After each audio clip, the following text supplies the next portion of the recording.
Let's go, everybody. Let's go. Let's go. It's about to be an episode you would not want to miss. Let's go, BG. I'm ready to talk some birds. Episode 26. Let's go. What's going on, everybody, man? And welcome to the very first episode of The Truth, where not all Eagle fans agree on everything, and this is definitely the spot where this shit about to go down. Oh yes, able. Oh yes, I'm stable. Oh yes, no label. Oh yes, you know me. I have only the best. I'm lonely, but damn, I'm going. This is why we started this, because of you. We started this. I'm tired of listening to your, fantasy that you living in right now. Always talking about 17-0 until proven otherwise. BS. I'll be number one, working hella hard until I get just what I want. Yeah, rises like the sun. Yeah, fatal like a gun. Hey, I was pretty close last year. We could have easily won those 3 games. So I gotta get through it, and the only thing I know is to love what I'm doing. Right? Did not be ourselves in the game? Look, we lost. Never listen to the no's. I just wanna keep moving. Yeah, I put it hard as hard. It's my only medicine. Yeah, everything I do, I'm just being genuine. Yeah, I'm sick of being screwed. Feel my own adrenaline. Yeah, I do just what I do, and I hope you let me in. Let's go, baby. Let's go. Welcome to episode 26 of The Truth. Like I said before, we got a very special guest in the building, Mr. Marc Farzetta. How you doing, Marc? How you doing, guys? Let's start over again. I don't feel like that entrance had enough energy to it, so let's step it up a notch and bring it. But no, just kidding. That was fantastic as per usual. Amazing. That's just what I need. Like, I feel like it's game day already. It's time to kick off the 2024 season. Let's all go to Brazil. Let's all party. Let's all get crazy. We have that same exact intro. You know what I'm saying? You know what I'm saying? That's what I'm talking about, man. You know what? Let's go, man. Hey, where the plane at? Let's go. Is it time yet for Brazil? Somebody got to give me a ticket. I got kids, man. I got kids. You couldn't expect anything better than Eagles versus Packers. Love hurts. Oh, love hurts. A big test for the Philadelphia Eagles. Good receivers, good running game, young gun. I can't wait for that game. I can't wait for that game. And I was very surprised when I ripped the idea of doing an Eagles home game in Brazil. They were like, "Oh, how dare the NFL?" I was like, "How dare the NFL?" I know that they built this into the schedule, and everyone's going to take their turn. Essentially, that's fine. But on that same note, I got hit up on Twitter by a gentleman from Sampa. I don't know how to pronounce it. Nice. And he was like, "Hey, I'm like in this big Eagles fan base down here in Brazil. How dare you, sir?" Saying to me, "How dare you there, Mr. Farzetta, that you say that you don't want us to have this game. You rather have it in Philadelphia. Oh, man. Oh, woe is us that you guys always have your Eagles, but we're fans down here in Brazil that never get to see our team." I was unaware that there's a large Eagles fan contingent in Sao Paulo, Brazil. So news to me, man. News to me. We're everywhere, man. Who wouldn't want to be an Eagles fan? Maybe in the States, Dallas might got it, but around the world, baby, everybody loves Philly. Yeah. I don't know. I've certainly traveled a good amount. I'm lucky enough to have been, around a little bit, and it always amazes me whenever I see an Eagles hat, a Phillies hat, even a Flyers sweater somewhere overseas. It's always an incredible thing. I'll tell you a true story. This is a true story. I was in Siena, Italy, and I'm standing in the middle of their oldest square, Piazza di Campo, and I'm just like looking around how beautiful it is, and I just hear, "Yo, Farzy!" And I'm like, "Get out of here!" And a guy walks up, and he shows me his Eagles tattoo. I kid you not. On that very same trip, I'm in a little town called Rome, Italy, and I'm having a pizza with my wife and my brother-in-law, and we go outside, and this guy, I'm not kidding you, a sleeve, Phillies tattoo, Flyers logo, and an Eagles logo right there on his tricep. And I couldn't believe. I was like, "Am I on Passion Ave, or am I in Rome, Italy? What's going on here?" And sure enough, yeah, the guy was actually from Sweden. His name was Henrik, because of course it was. And he was just a big Philadelphia fan. He had traveled back and forth from Philadelphia for work and just became a big Philadelphia sports fan. We're everywhere, baby. Yes. Nice. Even here at Bama, man, they don't even have a professional football team, but it seems like everybody got Eagles gear on. Everybody got Eagles gear. You'd think it'd be more Falcons, I thought, since Atlanta's right there. But it's a lot more Eagles gear than you'd think, man. It's crazy. I'd be at work. Crimson Tide's paid now, right? They get paid. They're professional, are they not? Yeah, facts. Yes, I'm sorry. They get paid on the books now. Sorry. On the books. All right, Mark, what's up, man? Like, we ain't talked in a while, man. I want to know what's your take on the draft. You can break it down for us. How you feeling about this draft? Hold on, before the draft, though. Wait, before the draft, I really want to know your honest opinion of Nick Sirianni being retained as the head coach, because a lot of fans, including this guy over here, he didn't want him, but I wanted him to stay, but he didn't, so we split. But what is your honest opinion? Was it a good decision, a bad decision? Like, what is your honest opinion on that one?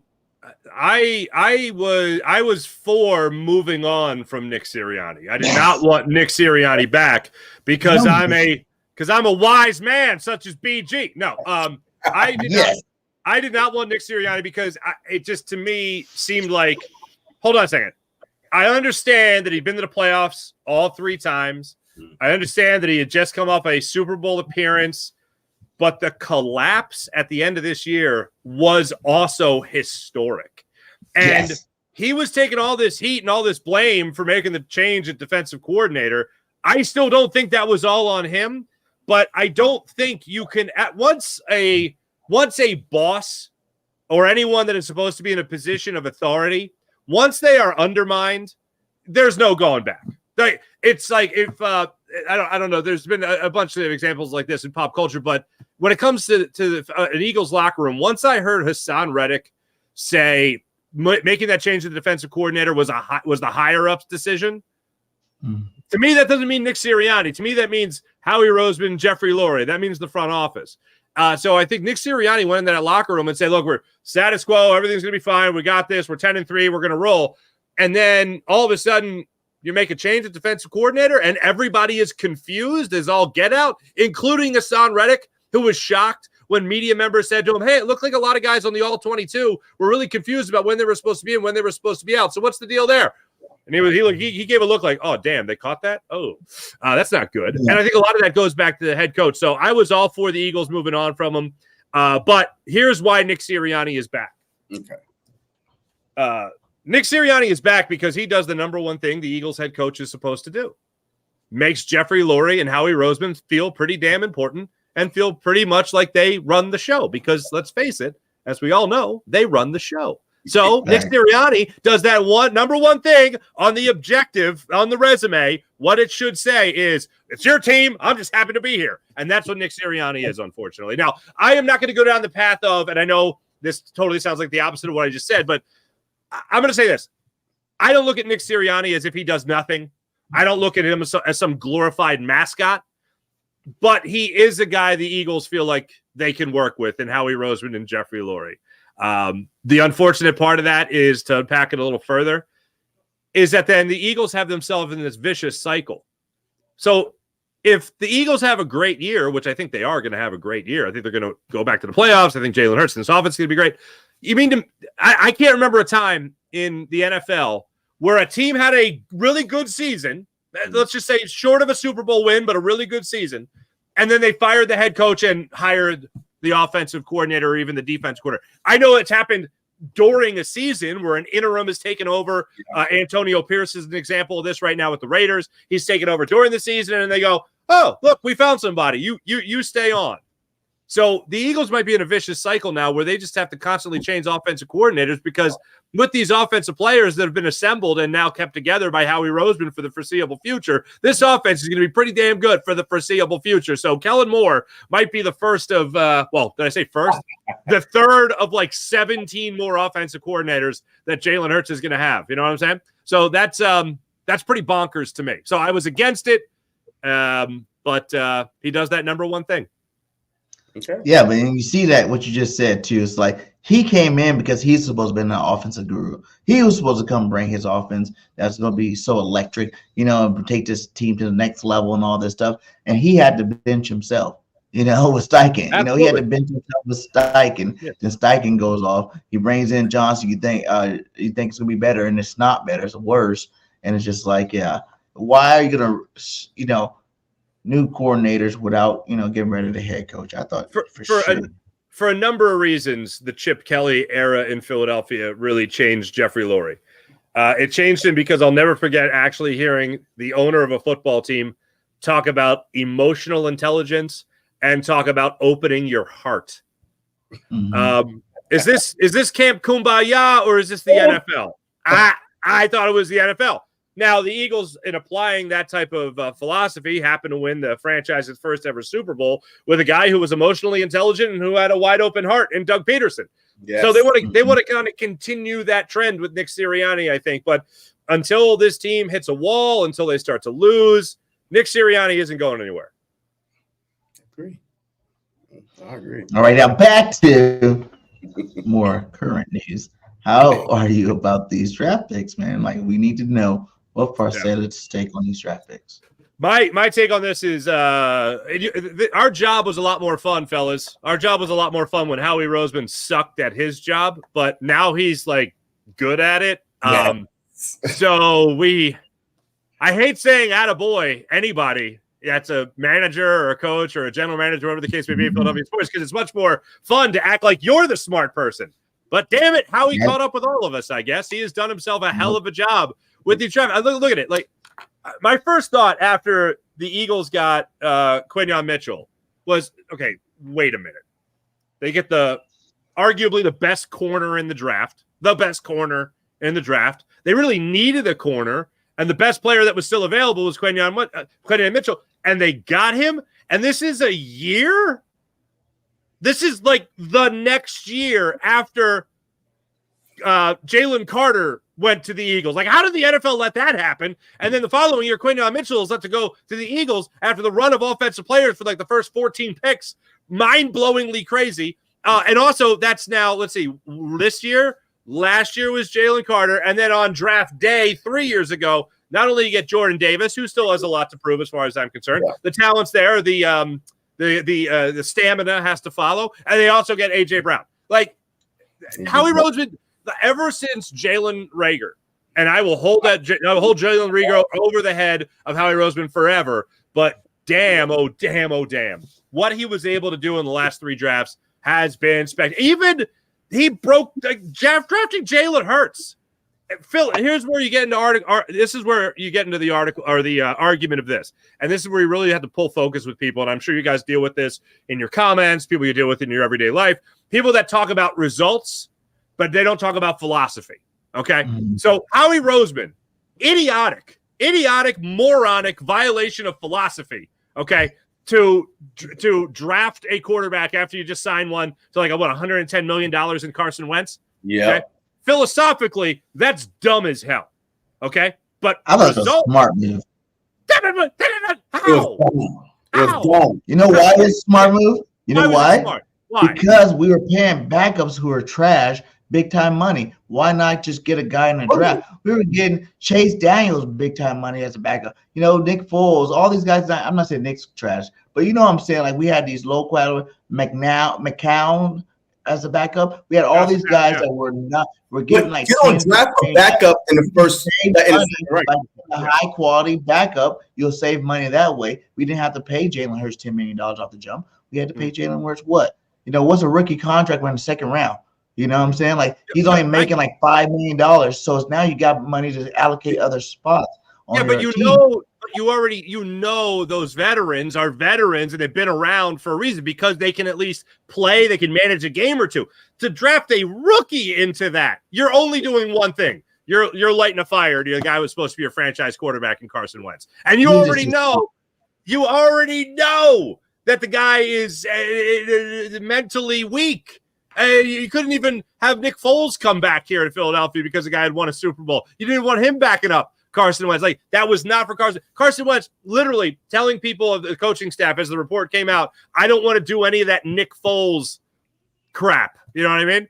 Like, that's just bonkers to me. So philosophy and result are different. Having Jalen Hurts now. Not only that, Mark, but real quick, not only that, but that same year, he drug like receivers, first quarterback in NFL history with no receivers over 500 yards. He drugged them to the playoffs. Yeah. He drugged them to the playoffs. So you expect in the offseason to go get him some help, not a quarterback. Right. They did. They drafted a first round. Not like Jalen was a first round pick. Jalen was a second round pick. Well, we drafted a receiver in the first round. Who? I think it was Jalen Reagor.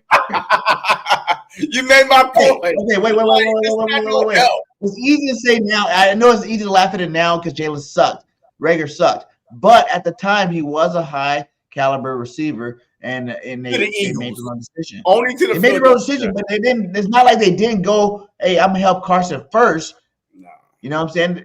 I understand, that's philosophy. But you're that right there. Wasn't a first round pick. If he was a first round pick, I feel like Carson should have been all up in arms, worried about it. This guy's a second round pick. You're a first round pick. Don't even worry about who's behind you. You got paid the bag. Go play football. You know what I'm saying? Why are you worried about your backup? That's philosophy. See that I agree with. They wanted to help Carson Wentz. That's why they took Jalen Reagor in the first round. Whether you think he was going to be good or not, I don't know anyone. I don't know a soul leading up to Jalen Reagor in the first round there that was like, well, here's my wide receiver board. Well, obviously it's Jalen Reagor up here, and then all the way down here is Justin Jefferson. I don't know a soul. I was banging the drum as I'm not like claiming that I'm the only person that knew Justin Jefferson was going to be good by any means. It's just so astonishing that the Eagles looked at Reagor and went, no, this is the guy. Yeah, this is the guy for us, not Justin Jefferson. Anyway, that's all. Ancient history. But I love. Look what the Eagles did now: getting Cooper to John,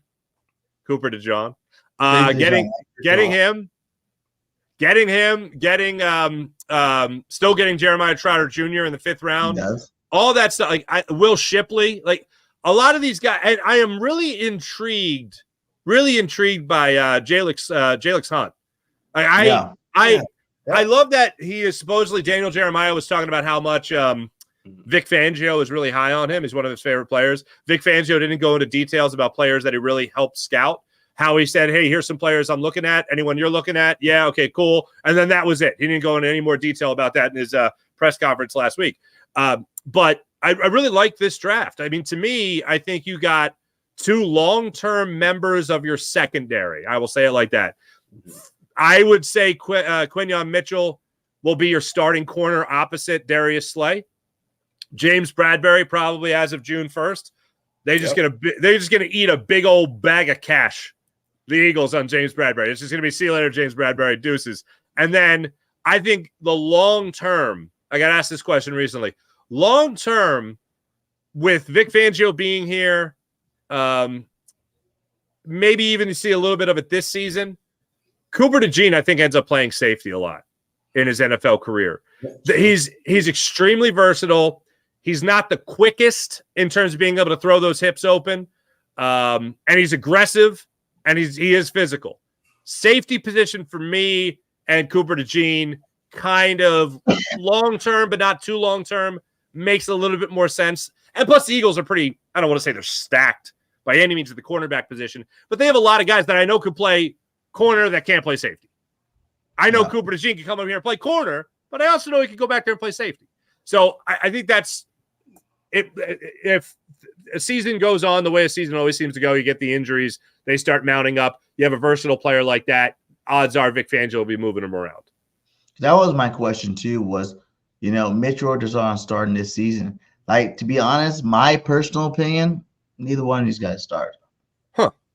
Neither one of these guys start. They play. They don't start. Maybe towards the end of the season, one of them break out and start. But I really think right now, the way this team's built, like Bradbury, I know everybody hates him, but he was, 2 years off of freaking All-Pro. You know what I'm saying? Like, this guy's not washed off the one bad year. In terms of, like, when you talk about the bad year happens, like when everybody was having a bad year last year, the whole defense had a bad year. Everybody from Hassan Reddick to freaking, Slay, everybody on the defense last year had a bad year towards the end of that season. So it's not like you can just point one finger at Bradbury, but he had the worst of the bad years. Like, they were all bad, and I think that he didn't have safety help like he normally had.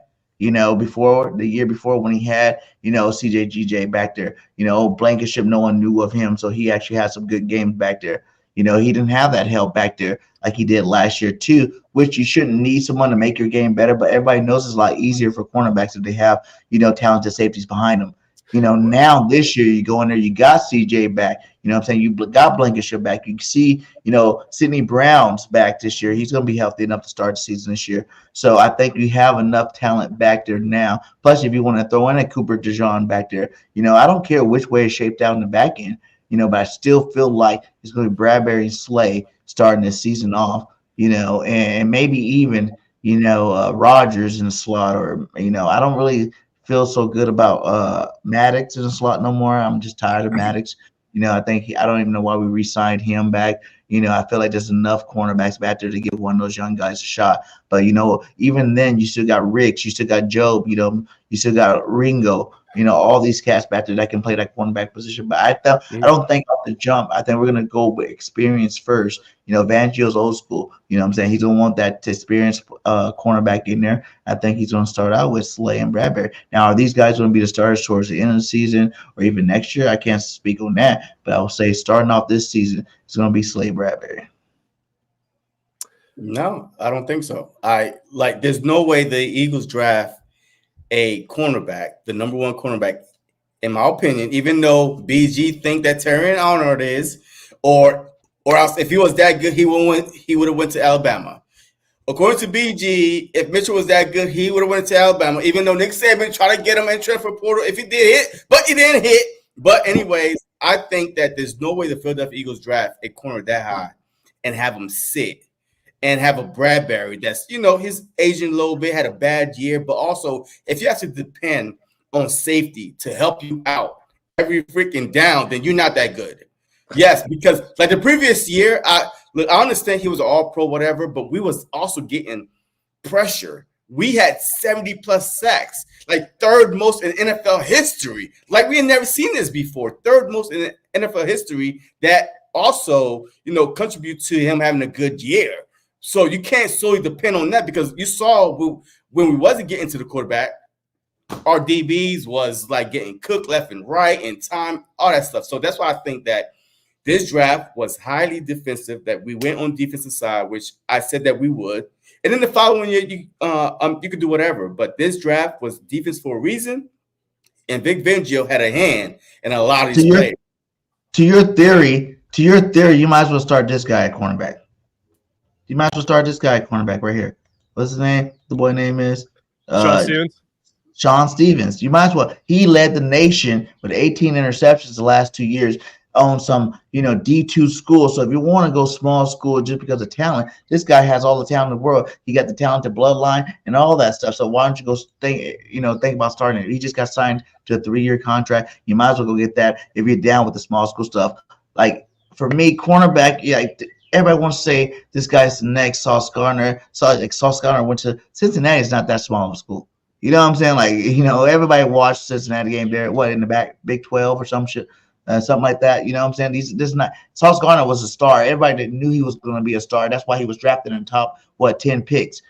Starters from Alabama, like Patrick Surtain and these guys, these are all drafted in the top 12 picks in the draft for a reason.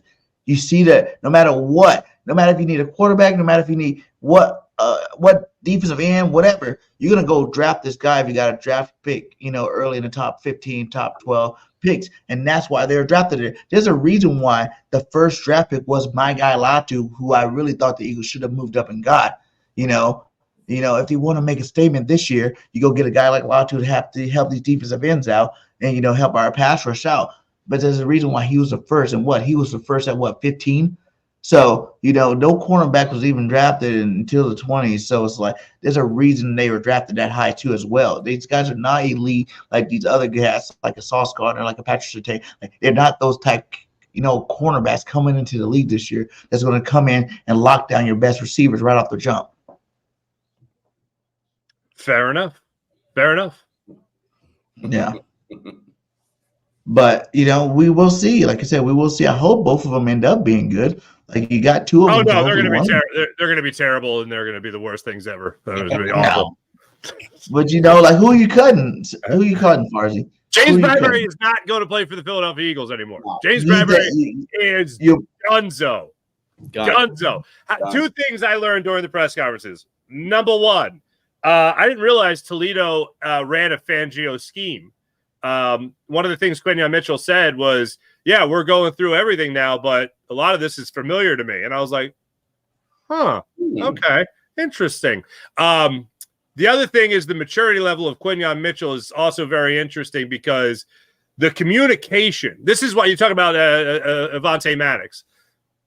I don't think they are prepping for life with a lot of young guys. I think they want to make sure they have Darius Slay, they have a veteran Avonte Maddox, and they have two guys in the secondary that have been in the league for more than just a couple years. Now, obviously, Reed Blankenship is younger, but Chauncey Gardner-Johnson has been around there. I think he understands the freedom that a Vic Fangio defense can allow you. A lot of the Miami Dolphins players, before things went downhill pretty quick in Miami, a lot of things they talked about with Vic Fangio is it's hard to learn a new language, but once you know that language, you can live in that country. You understand the freedom. You have a good grasp of it. Chauncey Gardner-Johnson is a guy that knows how to speak that language already. So I think that's interesting. But two things jumped out. One was the Quinyon Mitchell. I've run a lot of this before, which is good. The other is Howie Roseman being asked about the cornerback position and all but saying in what was probably the most forthcoming 3 days I've ever heard from Howie Roseman. In every press conference he had after the draft, it was like he got a little bit more punchy as the draft went on, and he was just tired and his head was spinning and he was answering questions honestly. And I'm like, he's actually being honest right there. He's not lying. Was when he was asked about the cornerback position, and he was like, look, we got to create a competition. We have to make sure that we have good guys in that position because we have to upgrade that position. And I'm like, oh, see you later, James Bradbury. That's the end of the road for you, son. Deuces. But what was right before the draft? You heard the same guy you're talking about, Howie Roseman, come on in there and say that James Bradbury is about to come back and have a bounce back season. What GM is going to say, yeah, we're going to get rid of him? Yeah.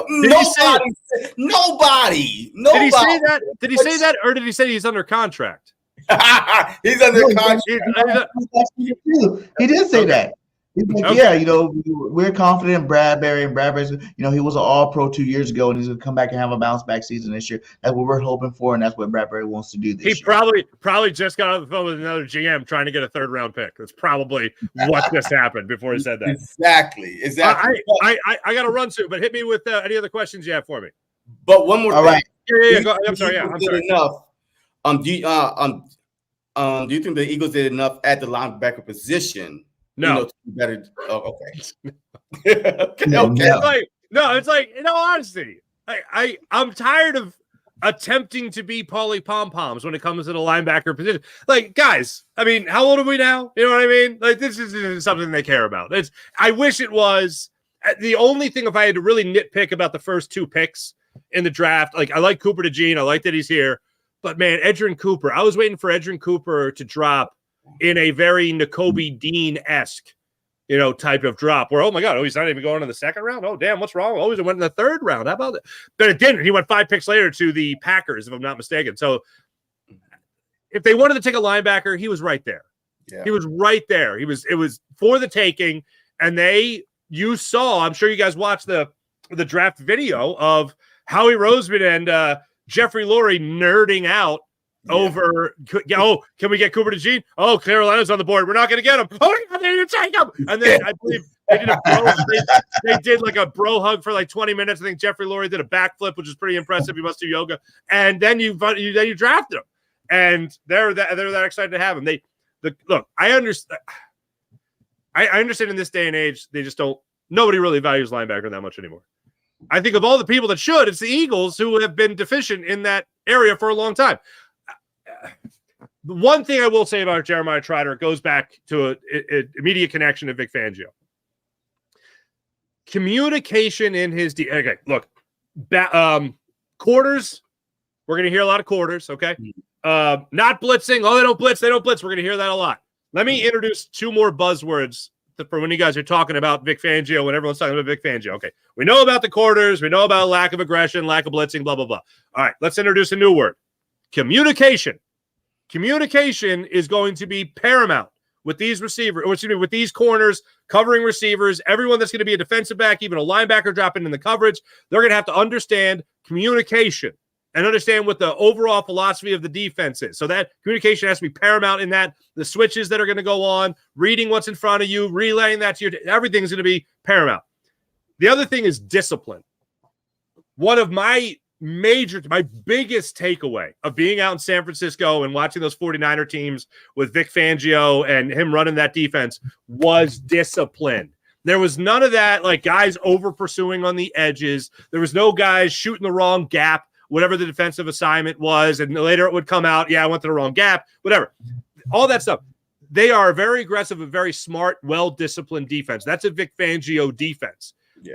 So Jeremiah Trotter Jr., having a father that has told him a lot about the NFL, granted the NFL back in in Axeman's day, not Hatchet Man's day, I think that will help. Not where he's going to be just like his father or anything over dramatic like that. I'm talking about it can only help his understanding of a Vic Fangio, now current pro style defense. Having a father that has already broken it down and knows how to break down, even though he didn't play with it. In fact, he played with a much different defensive coordinator than Jim Johnson. Even though it's much different, he still knows how to break it down to translate it to his son. And his son, from what I understand, incredible head on his shoulders and already has a great head start on some of the other young linebackers coming into the NFL. Hey, one more for me. Do you think the Eagles are done? $27 million left with the salary cap. Do you think they're done? Do you think he's saving some money to re-sign some of these one-year deals if they start playing well? Or do you think he's going to make another big splash? And if so, what would you do? What players would you want? They're definitely going to add more offensive line depth. And there is no way the Eagles are going to go into the season with this light a defensive line. Like, this is insane to me. Like, Fletcher Cox retired. Jordan Davis, get ready, fella. Yeah. Jalen Carter, I got enough confidence in Jalen Carter that he's going to be ready for it. But Milton Williams, I got a lot of confidence in. This defensive line is really going to have to step up without that veteran push. Like Jordan Davis, Milton Williams, those are your veterans now, fellas. Think about that for a second. You're going to need a lot more than that. So they always say they build in the draft, or they build in the trenches. They usually use the draft for that. They have, for the most part. But I wouldn't be shocked at all if they continue to try to bolster that defensive line, and they are going to get more offensive line help. Those are two guarantees. Before the Eagles open training camp, I think those will be in place. As for like a splashy name that's out there, that I don't know of just yet. I'd love to say that it's going to be the linebacker position, but we just went over that, so that's not happening. But that's Campbell. It's possible. It's possible. Justin Simmons would be awesome. Awesome. But I think with if that is still open, if that is still a possibility, then I think the Eagles are going to be looking to move possibly one of their two corners that they just drafted in the not too distant future. They might be packaged in the deal itself. But I think if the Eagles were going to make a move for Justin Simmons, it would have happened already. Okay. What about even getting like a Hunter Renfrow for your third receiver? For me, groom somebody.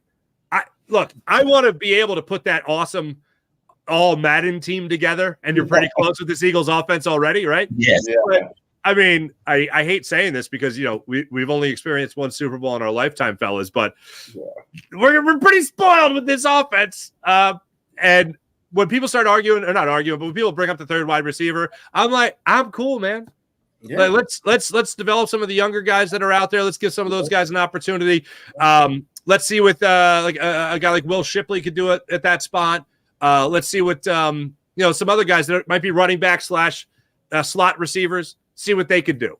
Develop them before you go out and try to add another piece to pretty already stacked offense. And also without Quez Watkins, let's just call it addition by subtraction. You know what I'm saying? Oh man, don't be busting on my boy Quez like that. Hey, the schedule come out tomorrow. Mark, any game you're really looking forward to watching? Oh, absolutely. Some Brazil. I can't wait. It's gonna be a great time. Yeah. I mean, you always look forward to the Cowboys. You want to know when that's gonna go down. I married into a family of Browns fans. Ooh. So already, their judgment's terrible. Anyway, I look forward to that game for personal reasons. At New Orleans, possibly twice. I love New Orleans. New Orleans is a great time, man. I don't need to tell you guys that. That's a great time. Yeah. That's a great time. But yeah, I always look forward to it. Thanks, brother. It's awesome having you on the show as always, man. We definitely link up, closer to the season, and enjoy the rest of your night. Thanks for stopping by, buddy. Back at you. Always great being on with you guys. Thanks so much. No problem. Later. Go Birds. Go Birds. I love it, man. I love it. Love it. Love it. Farzetta, man. He's good, man. He's good. Yo, I told you our offense is good. You keep trying to bring offense up. Our offense is good, especially at the third wide receiver. We have plenty of talent for the third wide receiver is Kellen Moore's go-to guy. Okay, what I'm saying? That's the thing you got to realize. All the offenses he's ever coached, Kellen Moore uses that third receiver. It doesn't matter. We got two guys that's making over $25 million a year. I don't care about the third wide receiver. And a tight end, that should be a top 5 tight end. Bump that third wide receiver. I don't care. But you're trying to upgrade, and trying to draft a number 1 wide receiver to put him in the goddamn slot. That's why I'm here, folks, to tell y'all the real truth that Birdgang over here, la land. I just keep you facts. I just keep the facts rolling. Okay, I keep the facts rolling. That's the reason why you guys are all stoned when I break things down. Let's keep this going. Let's keep this going. Let's go. Is our boy Jalen Hurts going to have a bounce back season this year in 24? Absolutely. Absolutely. Jalen Hurts was handicapped. I'm sorry. He was playing handicap with this offensive coordinator that didn't know what the hell they were doing. You know what I mean? And you saw that throughout the year. Even though our offense wasn't even that bad, right? Our offense was top 5 in the league, averaging 25.5 points a game. Just top 5 in the league. So that means that he was doing his job while being handicapped, right? You know what I mean? Like, why not having the middle open? Like, he was playing with one hand tied behind his back. Yes, he has some interceptions and some turnovers, but a lot of that stuff was bad offensive play call, like, second guessing himself, this and that. So I blame this on the offensive coordinator, but we thought, especially you, that, with Brian Johnson taking over, that's Jalen Hurts, boy. But I always told you, that's not a relationship that Jalen Hurts even wanted, because he liked to be coached hard. When he messed up, he liked to be told he messed up. I didn't see that in Brian Johnson. He was like, man, I know you since I was changing your diapers, and it's okay. You did good. We'll get him next time. No, he literally said he liked to be coached hard. He liked to be cussed at. He liked to be like, you do this, you do that, you screwed up this and that. We didn't see none of that. It was like always like, okay, he got it. Oh, hey, it's the same offense from last season. He got it. No adjustments was being made. No motion, no nothing. It was a dry, stale offense that even freaking Christian McCaffrey on his freaking couch calling out our goddamn plays. That's how suck it was. That's horrible. That was horrible. If not, fire everybody. Kellen Moore. Fire everybody and what I was saying. And hire me as a goddamn OC. Motion right. Motion, goddamn it. Hey, that's already an upgrade. Just saying motion is an upgrade. Oh, no. He did not say hire me. Hire me, JC says.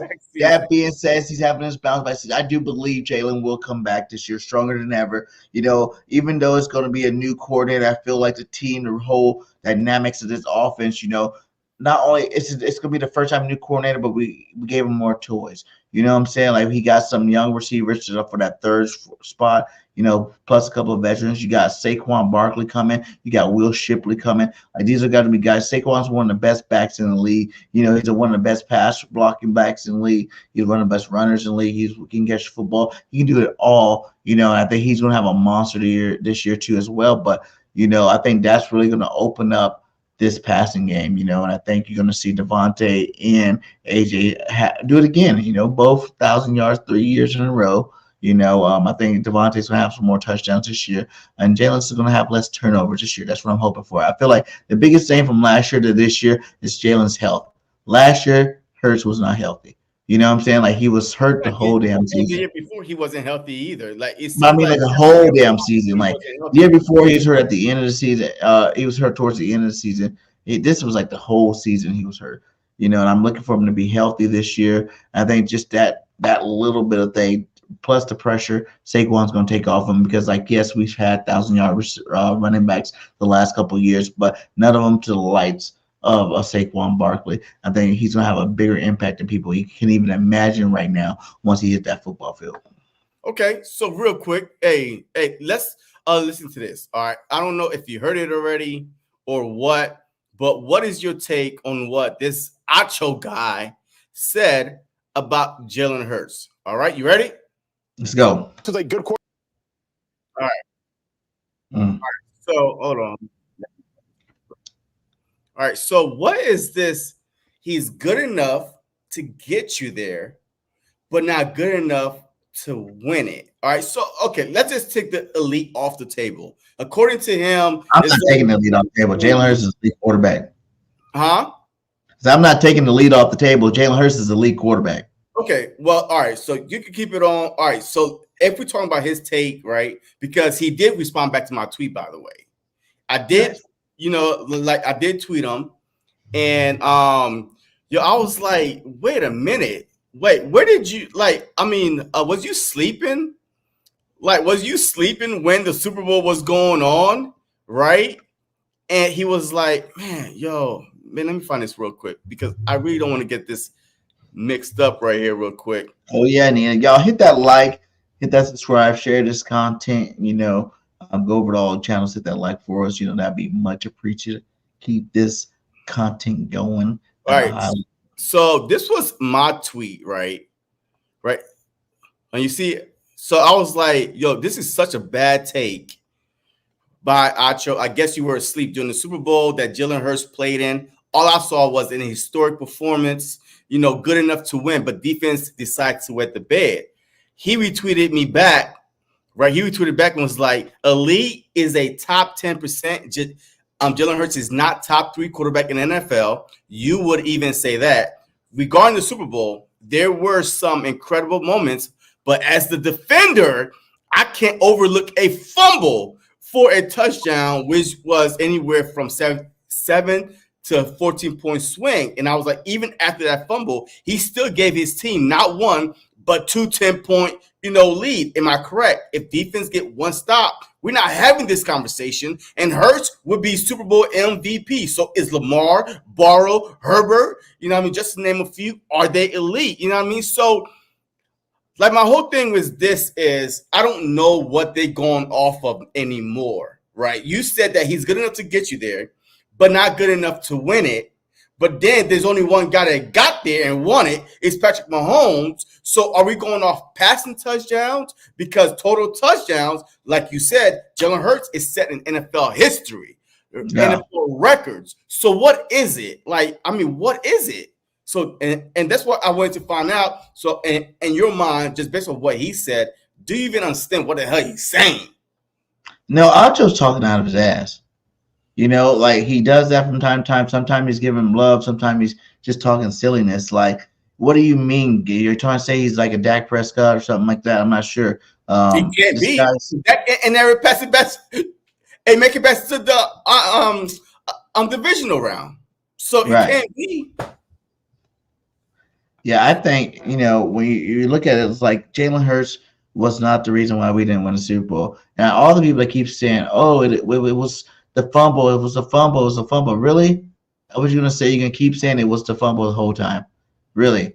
Because I don't believe it was the fumble that caused, like you said, it was in the first or second quarter of the game. He's had 2 double-digit leads after that fumble. It's like, how can you even go back to the fumble after 2 double-digit leads from your quarterback? You can't go back to the fumble, or you don't know football, man. That was the least amount. It was a bad call at the end on Bradbury, even though Bradbury came out and said it was a good call. He's trying to save face, but in reality, that was a horrible call that happens every day, every Sunday in the NFL without getting called, and that was a trash call. And then, how you going to let a dude with a broken ankle run all over you in the second half as the defensive coordinator? Patrick Mahomes had like 3 long-ass runs, no sacks. The guy was to the 5-yard line. Yeah. Like, everything. Like, all that. So, all that had to go against us, right? 0 sacks. All season, we've been leading the league. 70 sacks, historic numbers, right?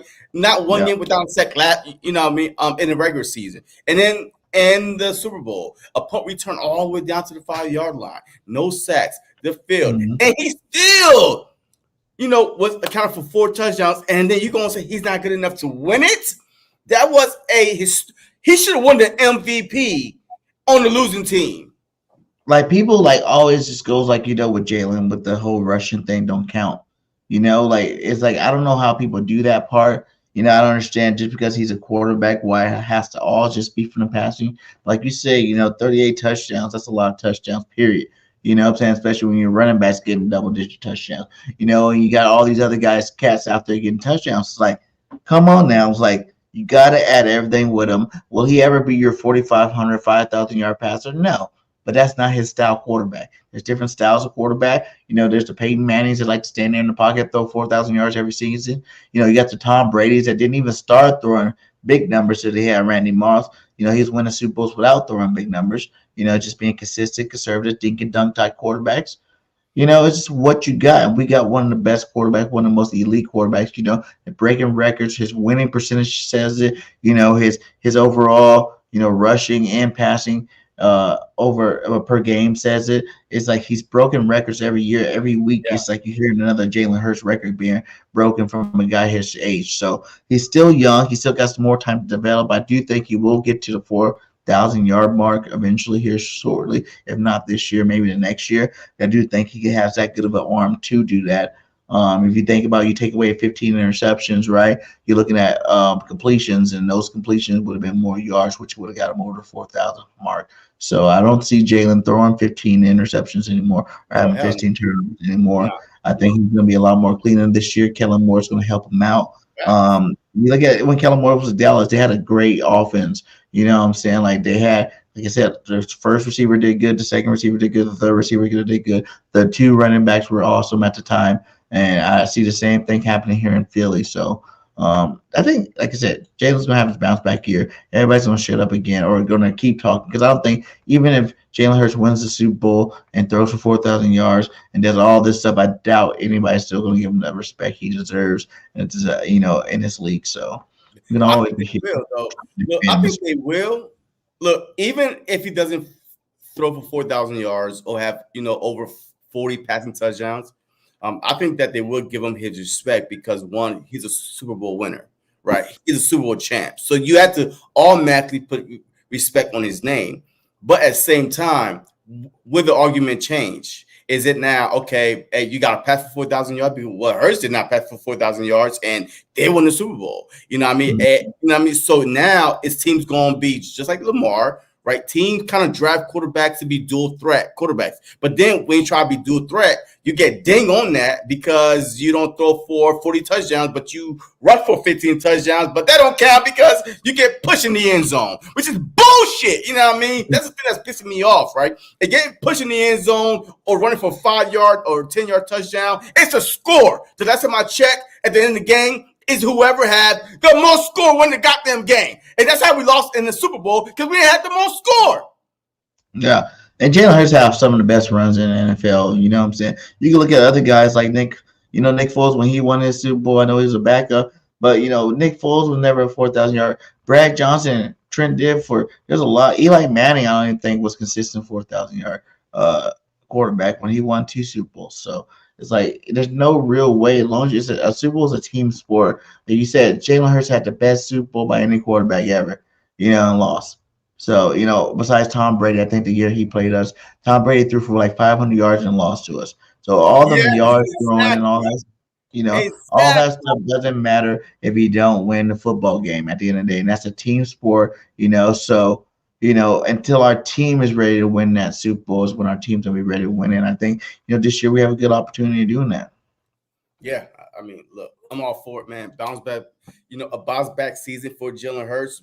But not only Jalen Hurts, I think this whole team is going to bounce back, man, especially on the defensive side. So what's your next question?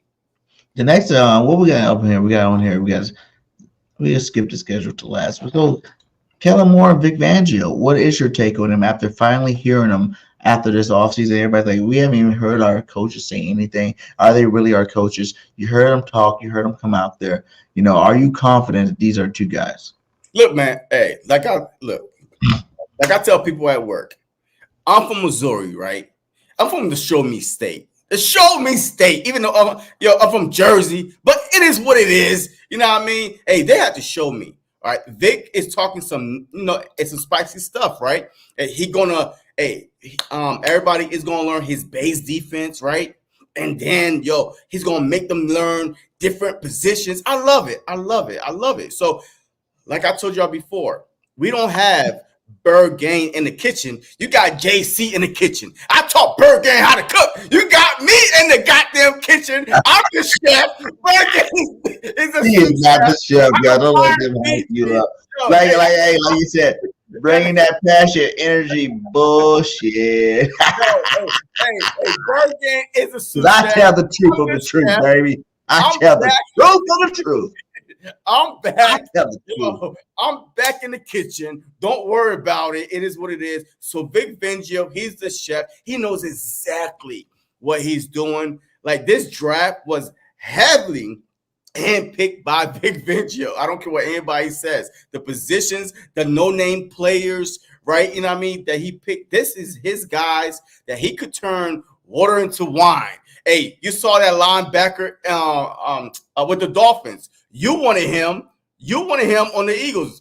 What, Van Winkle or whatever his name is? Well, this dude was playing our position. And he was one of the top linebackers in the NFL last season and making plays. Why? Because Vic Fangio knows how to get the best out of his players. And that's exactly what I think is going to happen just based on his press conference. As far as Kellen Moore goes, I feel like he's still going to keep some plays from last season, but he definitely going to be a little spicy with it. A lot of motion, you know what I mean? And using the running backs more, the tight end more. Goddard, welcome to the Pro Bowl, Goddard. Because I feel like that Dallas Goddard will be going That'd be nice. Bowl, especially with a Kellen Moore offense. I'm telling you right now, we never hated on Kellen Moore. We just hated the Dallas Cowboys. But I've been trying to tell people that. I never said anything bad about Kellen Moore. It was always Dak Prescott, the Dallas Cowboys guy. I can't stand them cockroaches, right? Hey, when they're doing good, they're all out everywhere. When they're doing bad, they go hiding in the dark like roaches, right? You turn on the light, oh shit, look all these roaches around, right? You know what I mean? But you turn off the light and they go hiding. But it is what it is. I think that Kellen Moore is going to do an outstanding job. This will be his best core of talent, receivers, tight end, offensive line that he ever had a chance to coach with. I can't wait to see what he's going to do with the slot receiver, like you saying. And that's why I say Paris Campbell, he's a proven wide receiver. The Smith dude that we drafted, I want him to be in a slot receiver with Devontae, with AJ. This offense is, look, my bold prediction, the Eagles will be the number one scoring offense in the NFL. I like it. Like I said, I feel like Kellen Moore came out and said the right things, and his addition to what we already have, because you got to look at the last 2 years, even last year being a down year, our offense was still tops in the league. You know what I'm saying? Like, we still had 2,000-yard receivers. We still had a 1,000-yard rusher, but we still had a top offense in the NFL. Having a guy that's going to bring some new wrinkles, like the the motioning. I think I'm looking forward to seeing some motioning in this offense. Maybe throw some running back screens in there. I've seen some of those on some of Kellen Moore's highlights. I always thought we were lacking thereof, having a guy like Saquon Barkley giving them the ball in open space with lead blocks. I think that'd be smart. And I think he's going to just bring that dynamic we were missing. I think all the rest of the stuff that we had, the deep ball, the AJ slants and all that stuff's going to always be there. I think he's going to throw just enough wrinkles. And it's not really about what new plays he's going to call. It's about how he calls the plays and then situations in which he calls the plays. I think this coach is experienced enough to where he's been in the league doing this at a high level for long enough to know when to call the play, how to call the play, what play needs to set up, what play. Like you heard him talking about setting up plays. Everything's gonna be disciplined, everything's gonna be smooth, easy, and sequence. So I think that this offense gonna look a lot more clean. I think that was the word he liked to use, clean. He wants everything to be clean in his offense. It's gonna be Jalen Hurts gonna be able to go to the line, make clean calls. The offensive line gonna be able to make clean calls, understand what they're doing before the ball is hiked, and we're gonna have a lot of explosive plays this year. So, and then when you got a guy like Saquon Barkley, I think you're going to be feeding him the ball.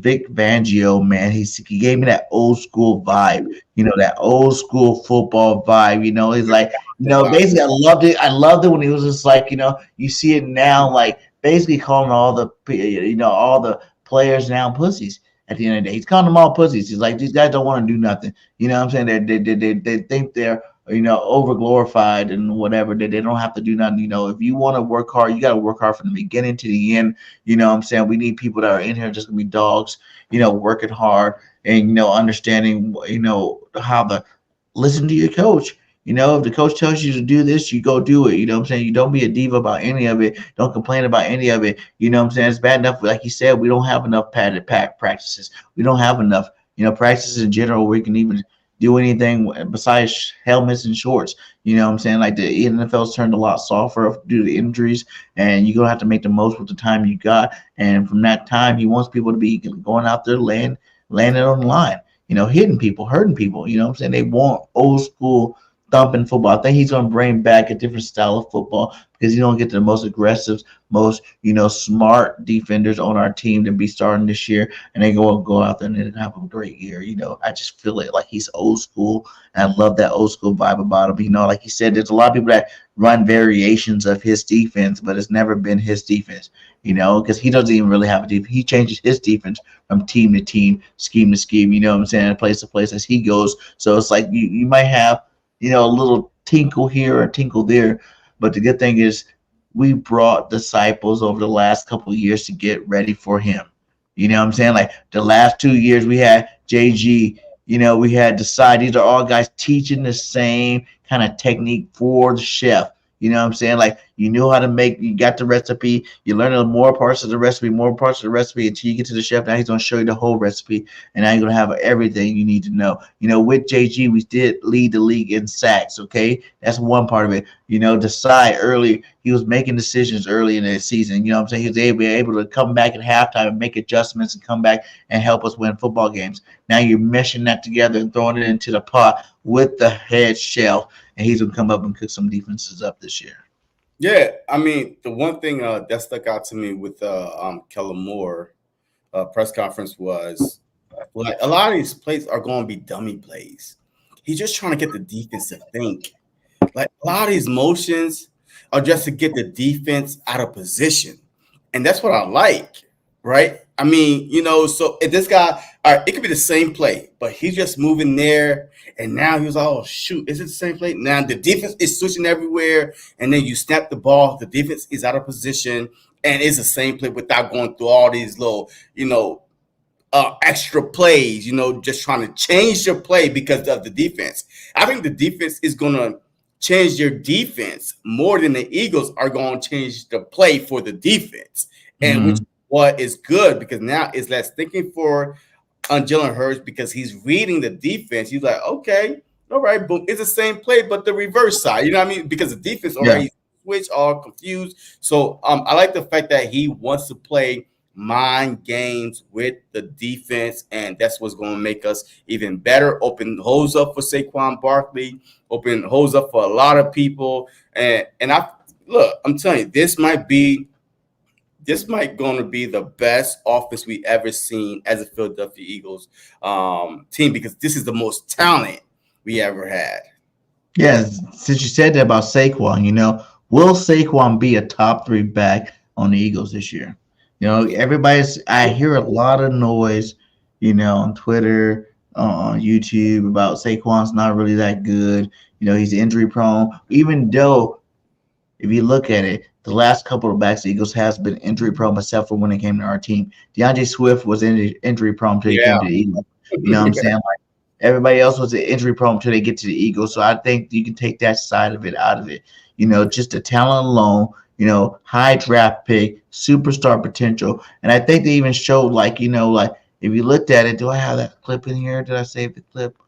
It showed how he wasn't that far from. I don't think I loaded it. He wasn't that far from McCaffrey in terms of all yards and all-purpose yards. He's been on the Giants the whole team, where he was the main focus of the offense. Every game plan, every defense was going in there to stop Saquon Barkley. If you stopped Saquon Barkley, you had a chance to beat the Giants, and the Giants lost a lot of games. You know what I'm saying? Because they were able to do it. So having the pressure off of Saquon, bringing him to a team with one of the best offensive lines. I don't care if Kelsey's gone. If we're going to have a replacement, perfectly fine. They're ready to roll. He's not the first legend, offensive lineman the Eagles ever replaced. There was a John Ryan before time. There was a Trey Thomas before time. There was a JPP before time. You know what I'm saying? There's just been great players. Brandon Brooks before time. There have been great players that have been replaced on this offensive line. That's one thing the Eagles do a great job at doing. So I'm not worried about it. So do you think that this guy can finally show his full potential and become? I think he can be the best back this year. I think he will overtake CMC as being the best running back in the league this year. Well, you took my take. Congratulations again. You're trying to give both sides and play both sides. But anyways, I think that Saquon Barkley will be the best back in the league, because when you play the 49ers, you take away C-Mac, you shut down the offense. Because one, that Brock Purdy himself is not that mobile, so there's no dual threat of him running out the pocket or anything like that. So now you can focus on the wide receivers and just play a little bit more press. But on the Philadelphia Eagles, there's no way you could load the box for a Saquon Barkley, because then you have the threat of Jalen Hurts running out the box. Then you have the threat of one-on-ones with AJ and Devontae and Dallas Goedert. So this offense, Saquon Barkley will be the number one, especially my fantasy folks out there. If you're a fantasy player, I'm giving you free advice. I did win my league last year. I'm a 4-time fantasy football champ. It is what it is. What I mean? Yeah. I'm a 4-time fantasy football league winner. So you got lucky my players were hurt. You got lucky my players got hurt. Hey, you play who's on the field, boss man.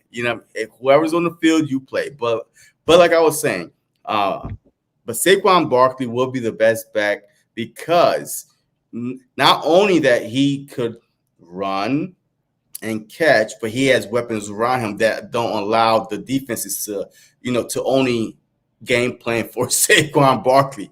There's no way you could game plan for one person on the Philadelphia Eagle offense. So just like that Mark was saying, this offense is loaded.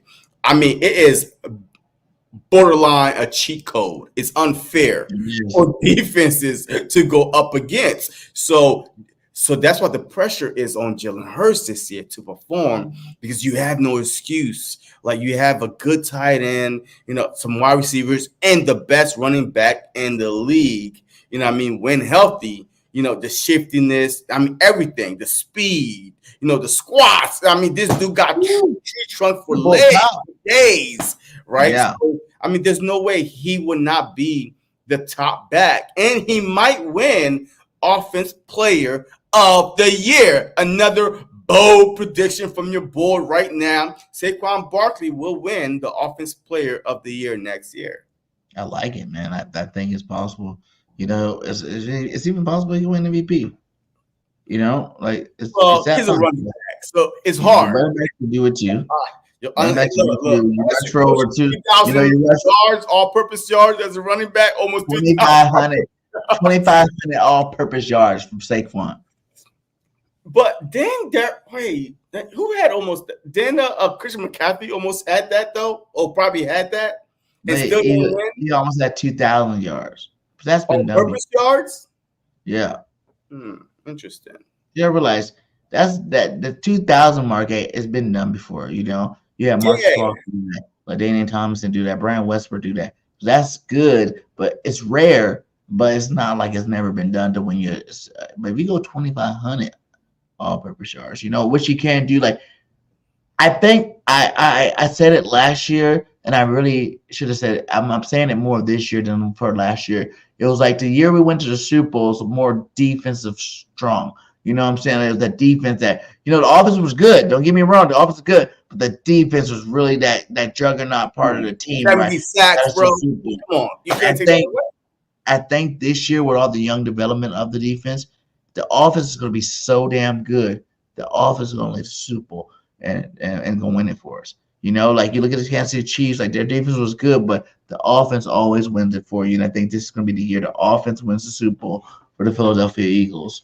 And the defense is not going to be bad, but it's going to be like the Viper. You know how the defense that year was like number 1, but the offense was like number 3 or something like that, number 3 or 4. It's going to be reversed. It's going to be like that. Offense number 1 offense in the league, and the defense is going to be like 2 or 3 right there. We're going to be right there making them out. So I do believe Saquon will be the best back in the league. Yeah, for sure. What else we got on here? Hey, I know. It's old school news, but Chip Kelly destroyed the Birds, right? Like, did you hear the Deshaun 25-10 show? Give me your take on that one. I made a video about it, but give me your take on that one. I didn't listen to every little bit, but yes, the whole game tie thing came out and Chip jumped the gun. But I feel like there's a lot of I'm probably with the 1%ers of the Philadelphia Eagles. I feel like there's a lot of good that came out the Chip Kelly thing. Because one, it opened up our owners' eyes. You know what I mean? To give Howie back his goddamn job. Because remember, and when Chip Kelly came on board, Howie Roseman was sent to the closet. All right. He was like, go, and you're on punishment, go to the closet. And Chip Kelly was the GM and the coach. That's why he was able to do everything. And that opened Jeffrey Lurie's eyes. With that being said, he opened Jeffrey Lurie's eyes, and we won a Super Bowl just based on a lot of mistakes and the good and the bad. Then Chip Kelly draft. Then he draft Lane Johnson. But that was a logical pick, even if he wasn't head coach. Randy was coach. He was drafting Lane Johnson. Anybody Eagles coach was going to be drafting Lane. We know we go off the line first. Yes, no one will battle Lane Johnson, my guy. So he got rid of some of our youngest, not like some of our best and youngest talent around the league. Not only on the Eagles, but around the league. But LaShawn McCoy won all pro LaShawn McCoy. Yeah, all pro. He won a rushing title, all pro LaShawn McCoy. You know what I mean? DJ, the best deep threat wide receiver ever. Almost in NFL history. Macklin didn't even want to play for him no more. You know what I mean? So he was the only one there. And then you put some guy like Riley Cooper. You know what I mean? And we all know about Riley. But there were some, the Kiko Alonso for LaShawn McCoy. It was a whole bunch of BS. But at the end of the day, we won a Super Bowl just based on his bad decisions. And Jeffrey Lurie opening up his eyes and Howie Roseman coming back and building a team. So, yes, I understand he ruined some guys' careers. But as a fan, D-Jack still shook from it. Yeah. It's been years. He still shook from it. You know what I'm saying? Like, think about that, man. Like, you took an interview. You didn't even, talk to this cat about it. Like, everybody knew it was bullshit when it happened. But to hear how it happened, you don't talk to the guy. You don't use him in the playoffs. He don't talk to you. The whole nitpicking on all these superstars. They said he was nitpicking on JPP. He was nitpicking on LaShawn McCoy, on Deshaun Jackson in practice. Like, these were all star players, man. Like you said, I do think the things I think is good that he brought, like you said, yes, open your eyes. Yes, it made Howie go back to the lab and learn how to do his job at a higher rate. But I also look at our team was lazy as hell. With 5 straight NFC championships, dude. Like our team felt entitled, and I think that's why we came out and dropped that bomb that 4-12 season. They all thought they were off their names, that they're entitled, that they're just gonna bounce back and do it again. And reality shook and hit them. And then when Chip came in, he just wanted to take away that entitleism. And I think with all that high speed, no huddle offense, like if you looked at our team after Chip left, that Chip thought he was in college, man, that it was easy to transition, that you thought that you was going to get the same mindset as players wise from college to the pros, right? He came to the pros with older players, and and he was trying to get the Oregon people to the Eagles. You know what I mean? The young, quick, fast, hurry-up offense. But then you had the wrong quarterback. Sam Bradford was your quarterback to run that type of offense. Like, no, you needed a mobile quarterback like you had in Oregon. You know what I mean? So it's just one of them things. You had Michael Vick until you pushed him out of the way. Yeah. You know what I'm saying? I'm just saying like that fast space, the smoothies were good. Our players were getting healthier. I do that kind of stuff was good for our team because, like I said, I noticed after he left, our team was more in shape. Our team had a little bit more, like endurance to their football team after he left, as opposed to like before he even got there. Like, I feel like everybody kind of got lax. Everybody was like, "Oh, entitled," thinking they were going to go back to championship. So it took the Chip Kelly to coming. And like, did he just cutting Deshaun Jackson was a mistake? Fuck yeah, it was. Yeah. You know what I'm saying? Like, shady. Not even letting him wear the socks that he wanted to wear. Telling other players they need to cut his hair. Like the culture, not being able to accept black culture was a huge thing for him. Uncomfortable situation. It was uncomfortable for him, and I think that was horrible. If you were a minority player, black player, you were walking on eggshells. Like, I mean, there was a report that he wasn't even talking to them, like when they was crossing, like in the hallway. You know what I mean? Like, this is an uncomfortable situation, especially when your team, when the NFL, a lot of players in the NFL more than like are black, minorities. But it is what it is, man. I mean, I know that they created a podcast, and now they want to tell the fans, and now we back in the mix. I'm over it, man. Look, I'm on 2024 season. Let's go win this Super Bowl ring, and let's move on. I don't want to go revisit because those were some dark days. They were very dark days. I got my freaking by the way. I have a I jersey. You know what I mean? I have a Simon McCoy jersey in a frame, by the way. And then the following season, he got traded. Every jersey I've got of a Philadelphia Eagle player, the following season they were traded. That's why I don't buy jerseys no more. McNabb, Vick, McCoy, they all were traded. Like the season, like the year I bought the jerseys, the following season they all were gone. So that's why I don't buy jerseys no more. I buy shirts and hats, but not jerseys. You will not see me in a jersey. Yeah, you got your Devontae jersey.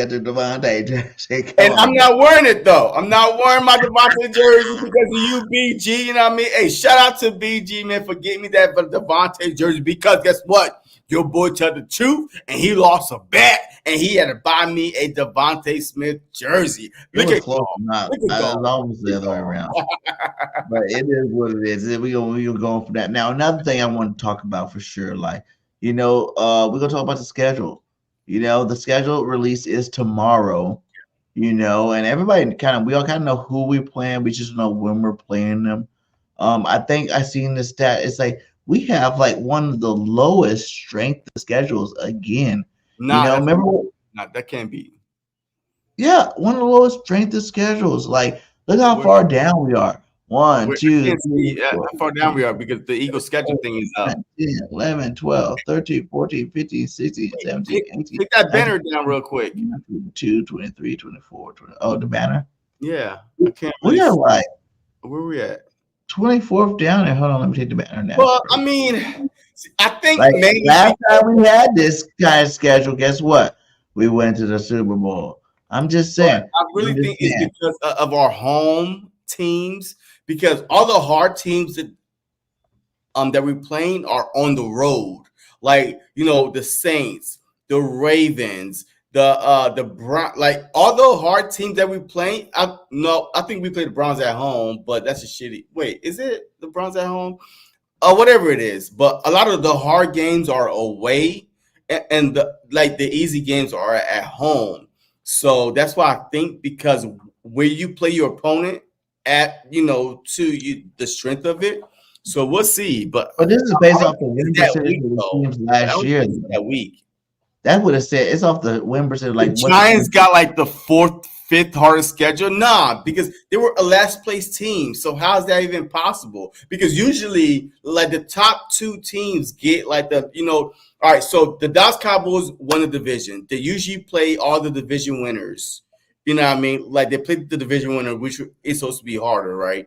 So how the hell the Giants have a harder schedule than the Dallas Cowboys that won the division? You know why? Because you got to look at it like this. They have a hard schedule because of our division. Oh, come on, man. Our division is 2-team race. Come on, man. Ain't nobody think that. But the Eagles had a lot of wins last year. The Cowgirls had a lot of wins last year. Washington Commanders have more. Who else? Come on, man. Only the Eagles and the Cowboys had some wins. Washington beat us, man. Yeah, like that didn't happen. Come on. Okay, bro. Right, are we talking about, any given Sunday, you could beat any team any given Sunday? Or are we talking about they got them record? They got them, picking the number 2 pick in the NFL draft. What are we talking about here? I'm just saying. It was like the same thing that happened to the Eagles the year that the Eagles had the weakest schedule. It was because that year, the year the Eagles had the weakest schedule, we went to the Super Bowl, but then we had the hardest schedule. But if you look at the teams that we beat, by the end of that year, we was above 500 of teams that we beat. So it wasn't that weak after all. I don't know, man. Nah. I just think that's crazy that we are back in the weakest.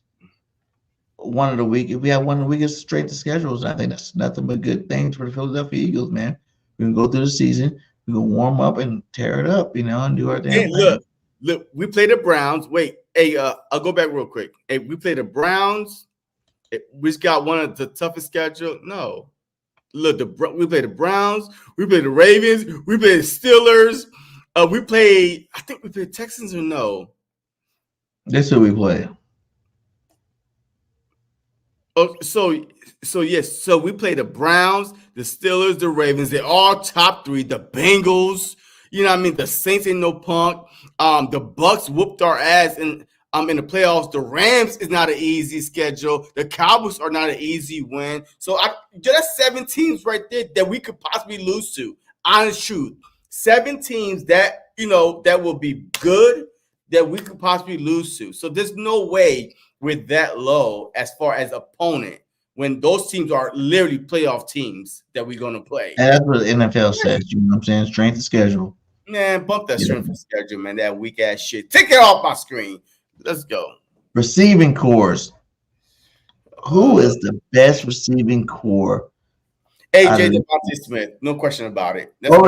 Over D Jackson Macklin? Yep. You think they're better? Let me see. Did D-Jack and Macklin take us to the Super Bowl? Terrell Owens? No.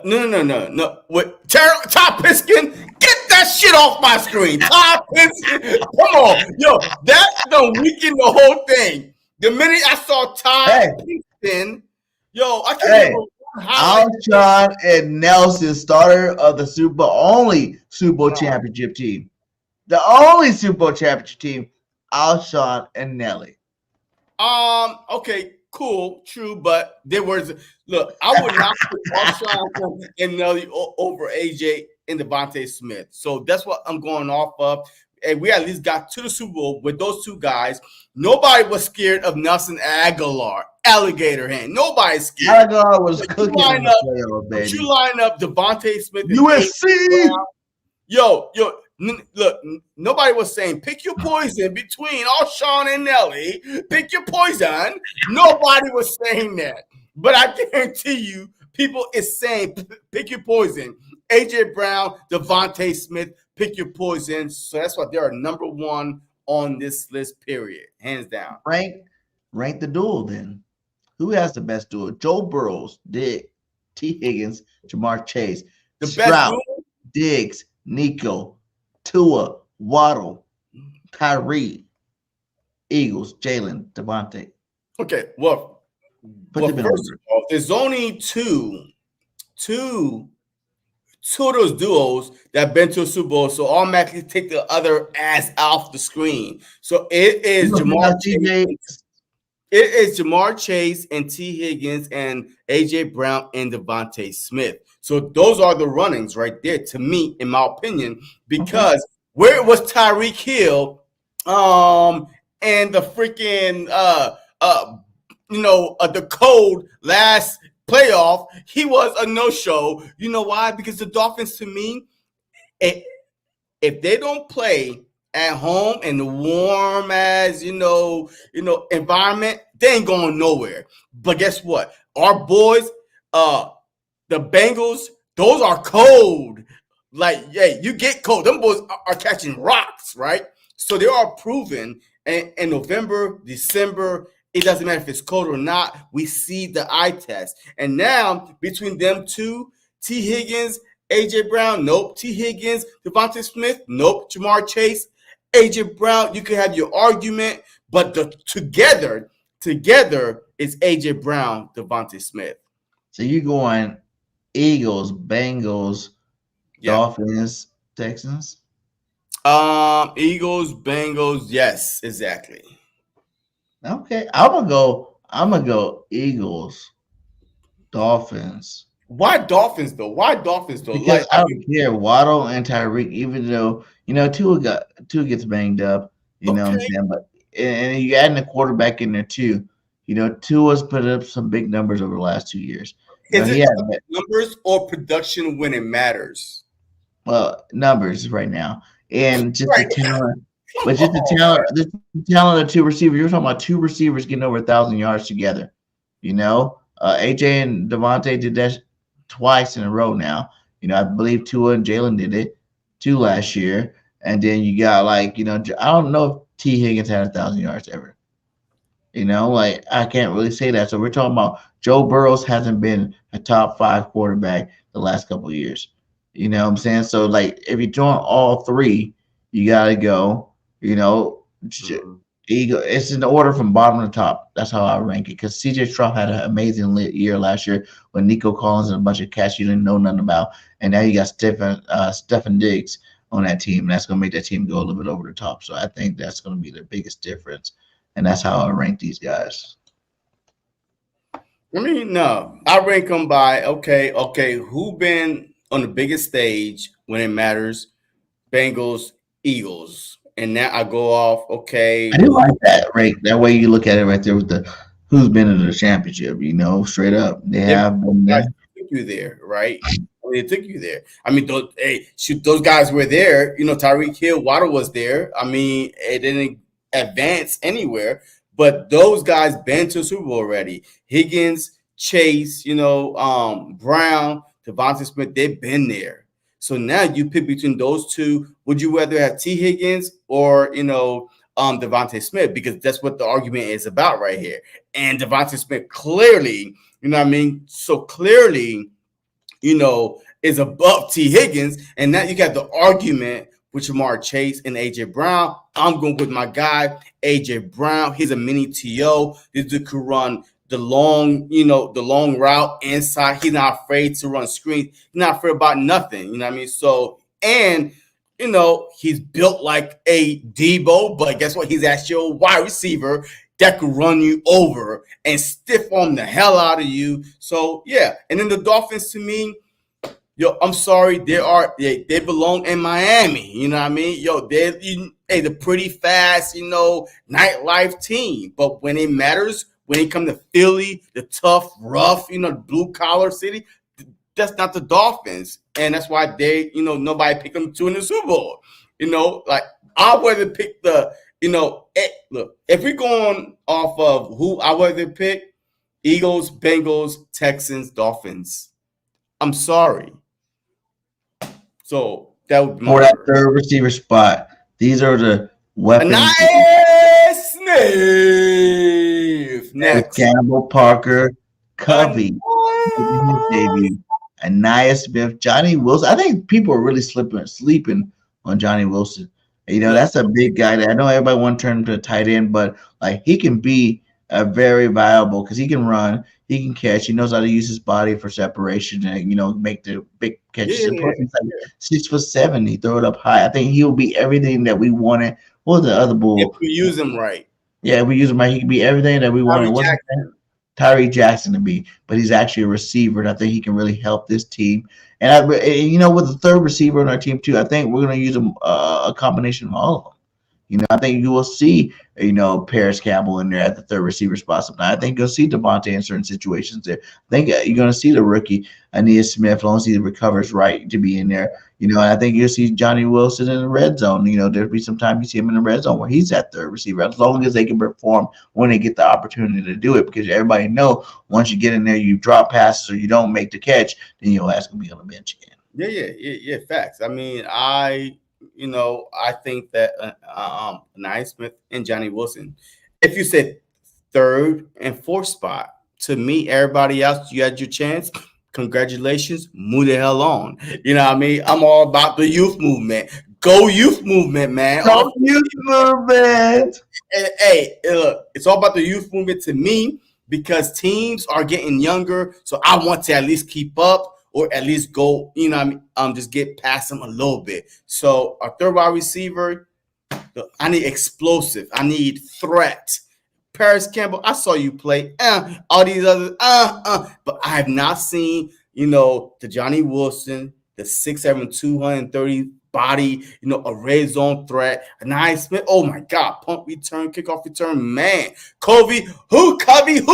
I don't know who Covey is. You know what I mean? That's a good one. You think Covey keeps his kick return job this year? Look, I'd rather he not. I'd rather Covey not. Covey, who? Covey was the number one returner last year. Yeah, I hear you. But I think that Smith had the ability to even be better. I mean, when was the last time we had a kickoff return or a punt return for a touchdown? Who? Nelson Aguilar, I think, against the Packers when Carson Wentz got benched. When Hurst came in against the Packers, we had a punt return for a touchdown, and I think it was either Nelson Aguilar or somebody returned a punt return for a touchdown. That was the last one that I remembered when Carson got benched and Hurst came in, and that was the last time I could remember we had a return for a touchdown. Maybe I'm wrong, but we didn't have a lot. Covey didn't have a return to one? Who? Covey. For a touchdown? Yeah. No. When? Because the year before last, it was like, boo, Covey, boo, boo, boo, get him out of there. You know what I mean? And then last year, he was close, but no cigar. You know what I mean? So, nah, man. Nah. I need new blood. Look, nobody know what Smith could do. Everybody could watch Chip and Covey. Like, okay, yeah, okay, Covey. But Smith, nobody know. Yes, you're going to go back to college, but this is the NFL. That's what everybody is telling me. This is the NFL, fellas. This is the NFL. So, hey, you could go back to college and watch tape if you want of his returns, but this is the NFL. I don't know what to say. Covey, I hope you keep your job. I'm not going to be like all the other haters. You're number one in the league last year. I'm going to give you the benefit of the doubt starting out the season. If these guys do better in practice and you need to put the other guys out there, then put them out there. But we start the season with our boy Covey, baby. It's his job to lose, by the way. Like, I'm not saying that he's, look, we're confusing with third and fourth wide receiver because we didn't see Covey as a wide receiver at all. Mm-hmm. Hey, remember that. Julio Jones. I think he loses his job because we've got to keep another receiver corner that can actually return. I think if he loses his job, it's going to be because we have to keep another receiver corner that, for depth on the 50-minute, 3-man roster. And we can't afford.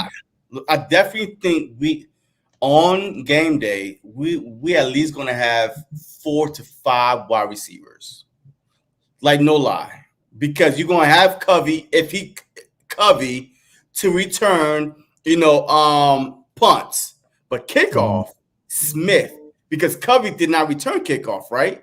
Wasn't it like a Boston Scott or somebody else returned kickoff? But Covey was He did kickoff too. He didn't do both. In the beginning, Boston did, but I don't think at the end Boston He didn't do both. He did one, and I think it was more punt than kickoff. But Anais Smith, with the new kickoff rule, I want him to return kickoff, Covey to return punt. So now that's automatically full wide receivers because you got AJ Brown, Devontae Smith, Anais Smith, and Covey.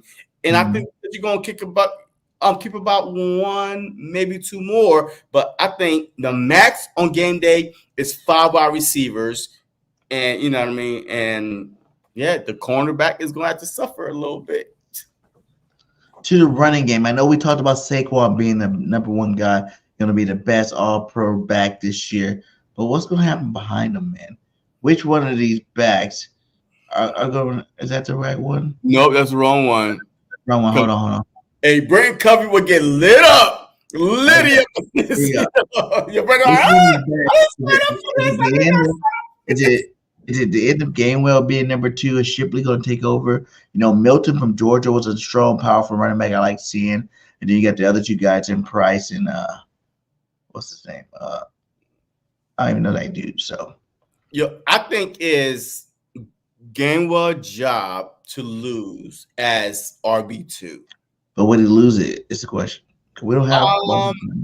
I think that it's Gainwell's job to lose RB2. Now, with Kellen Moore, how much of a change you want to see when Saquon is out?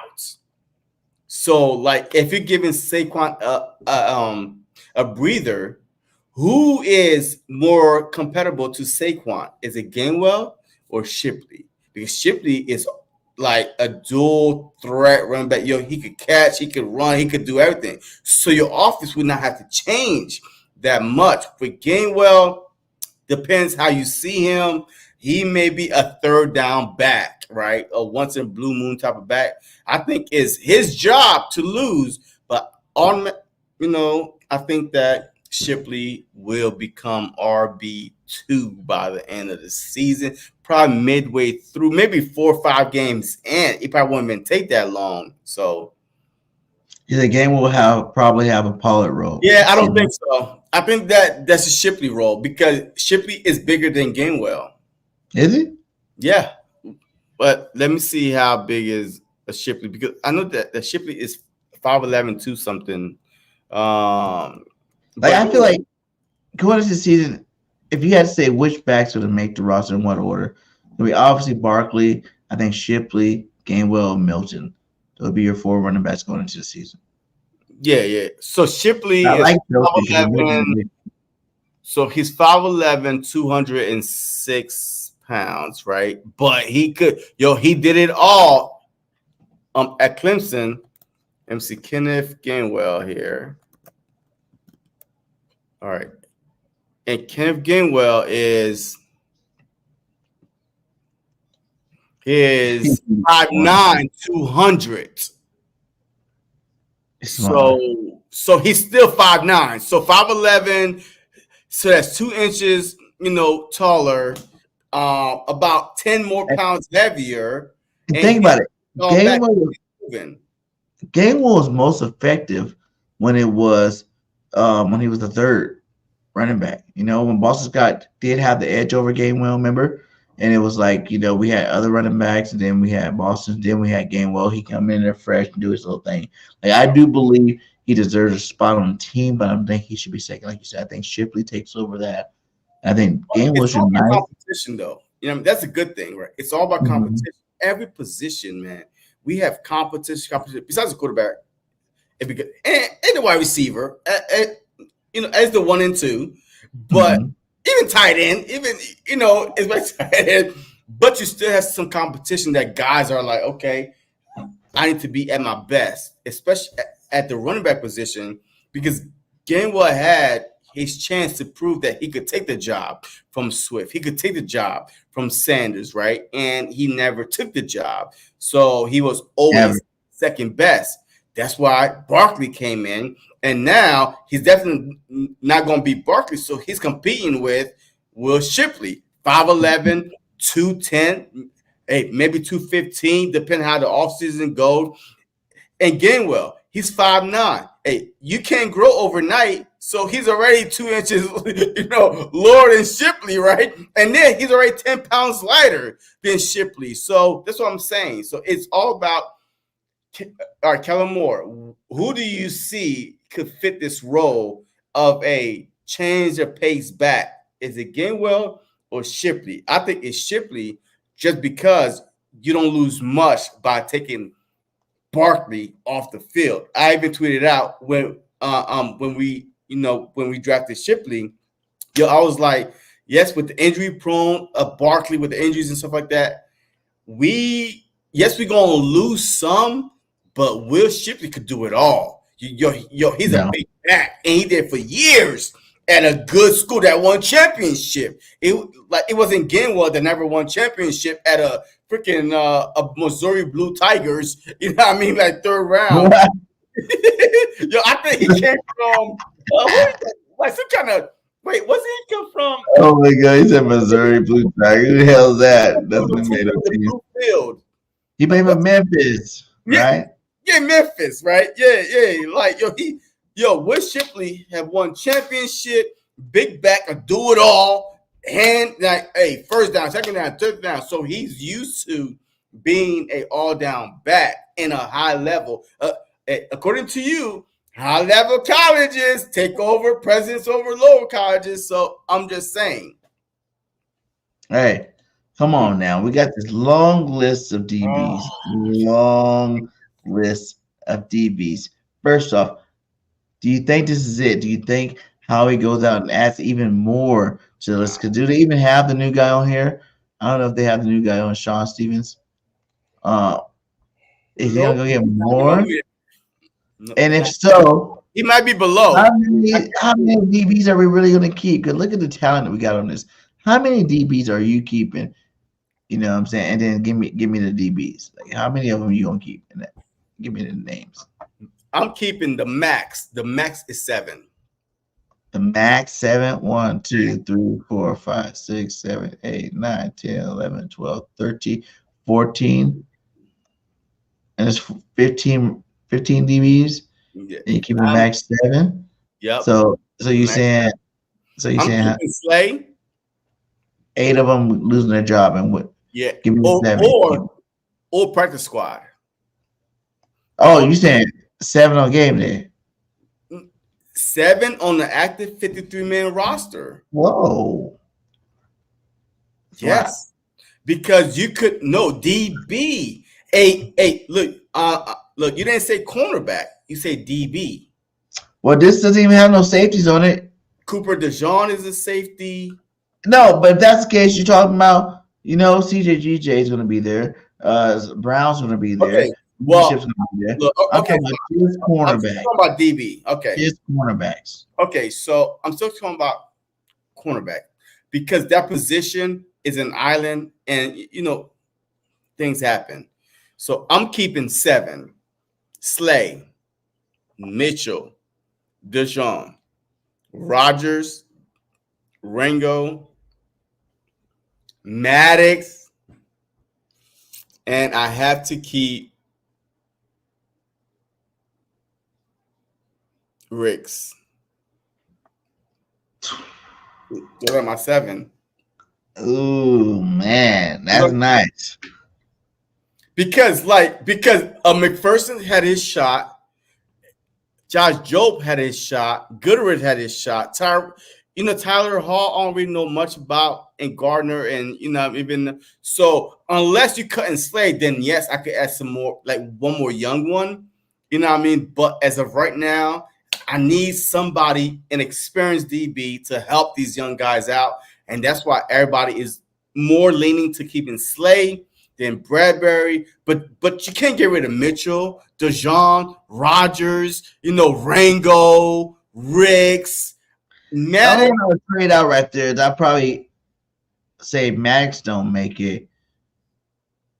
Who's your Okay, so who's your Well, experienced nickel? my second would be Static and DeJean. Who's your other? Bradbury, Quinyon Mitchell, DeJean, Rogers, Ricks, Ringo, Wait, you keeping Bradbury? and Stephens, the new guy. Wait. All right, just go back down the list again.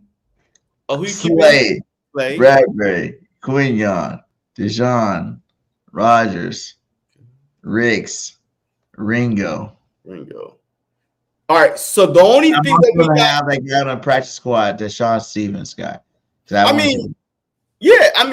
yes, the practice squad, yes, we'll have, but if it's talking about on game day, I need experienced nickel. If anything happened, DeJean, Maddox, those are my two top guys. Top guys right there. Nickel. Slay. Nickel's gonna be Isaiah Rogers, and backing him up is gonna be Quinyon Mitchell. No. Rogers need to back up Slay. Mitchell need to start. So Rogers need to back up either one. Okay, wait. Rogers could back up. I tell you the truth, and JC lies to you because I'm telling you. But Rogers could back up either outside. Mitchell's not starting this year. Or Mitchell. But why would you keep because he's not starting. Who? He's gonna be starting nickel, maybe. Who? Mitchell. He's gonna be starting nickel. Okay, let's bet another jersey then. And then DeJean's gonna be playing. Wait! This is a perfect time. I'm looking to get a Saquon Barkley jersey. Way out of the chat. Sorry about that, Chad. I'm looking to get a Saquon Barkley jersey. So I said that Mitchell will start. You said that he's not. If Mitchell start on the outside, you get me my Saquon Barkley jersey. If he doesn't start on the outside, I get you. Are we talking about game one though? I'm talking about Bradbury is not going to be on the roster. Yeah. So yes, game one. Because Bradbury is not going to be. I tweeted out a long time ago. If the Eagles draft a corner in the first round, Bradbury is a post June 1st cut. He's gone. The Eagles are not afraid to swallow money because of Carson Wentz, right? So you think that Bradbury is going to stop them from shipping his ass out and starting the best corner in the draft? Come on now, BG. The fans are watching, BG. You tell the truth, I tell the lie, apparently. So what do you want to do? If Mitchell start week one, I get a jersey. If Bradbury start week one, which he won't even be on the roster past June. How about this? If Mitchell start week one on outside corner. No. I just said he could start the nickel. So what are you talking about? Who's starting on the outside? Bradbury. So how about this? The bet would be if Mitchell starts on the outside, you get a Saquon jersey. If he does not start on the outside, I get a Saquon jersey. No. Mitchell is not going to play nickel. So, okay. All right. Since you want to go to the nickel, if Mitchell start the nickel, all right, I get you jersey. If he doesn't, I get my Barkley jersey, regardless if Bradbury is on the team or not. Since you're so confident that Mitchell is going to start the nickel, let's go. I'm saying, let's go. What we waiting on? I repeated it. Nickel, I get a jersey. If he starts the outside, you get a jersey. Is that what you're saying? Wait. Huh? If he starts nickel, I get a jersey. If he starts the outside, you get a jersey. If Mitchell start, you're split talking motherfucker. If Mitchell talking way into the jersey, you ain't gonna slip talking. I'm saying it really, really slow now, so you could hear me. If Mitchell start in the nickel, you get a jersey. Yes. If Mitchell start on the outside, I get a jersey. And if he doesn't start, neither one of us get a jersey. Oh, he's starting. I'm just saying, if he doesn't start, neither one of us get a jersey. And this is only for game week one. I'm not talking about into the season. I mean, yes, Absolutely week one because Bradbury Week would one. not be on there. Week one, you guys hear it now. BG, listen week to one. now, BG. Listen, Birdgang says week one. Everybody's here now. This is on tape. Everybody's here.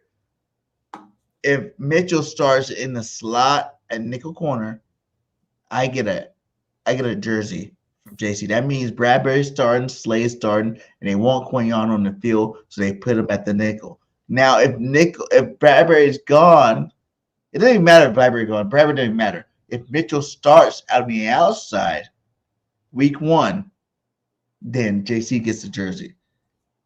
Mm-hmm. Period. It doesn't matter if Mitchell doesn't start on the outside at all, or he doesn't start on the inside at all. Bradbury is gone, son. Neither one of us gets a jersey. Yo, Bradbury is gone. I like that bet. I'm gonna bet that. You know why? Because I don't believe he's gonna start to see. I think Mitchell's gonna start. I think the Eagles are too smart to know that they want someone with some experience to start. Yes, that's why Slate is still there. No, on both sides. So I'll take that bet. That's a bet. Wait, hold on, wait. No, that's a bet. No, you made the bet. Don't try to back out of the bet now. You made the bet. If you start nickel quarterback, my hand.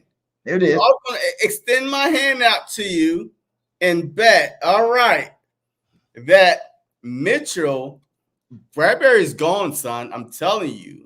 See, the way I look at this bet is I have a better shot of winning the bet. Because even if Bradbury don't play corner, there's still 7 other quarterbacks on the team that will win the first spot over Quignon Mitchell. So I got a lot of players that can win over Quignon Mitchell to push him to that nickel spot, as opposed to you. You're just worried about Bradbury. What about if Rick's wins the spot? What about if Joe wins the spot? What about if Ringo wins the spot? What about if all those other guys win the spot over a Quignon Mitchell? So yes, I'm gonna win.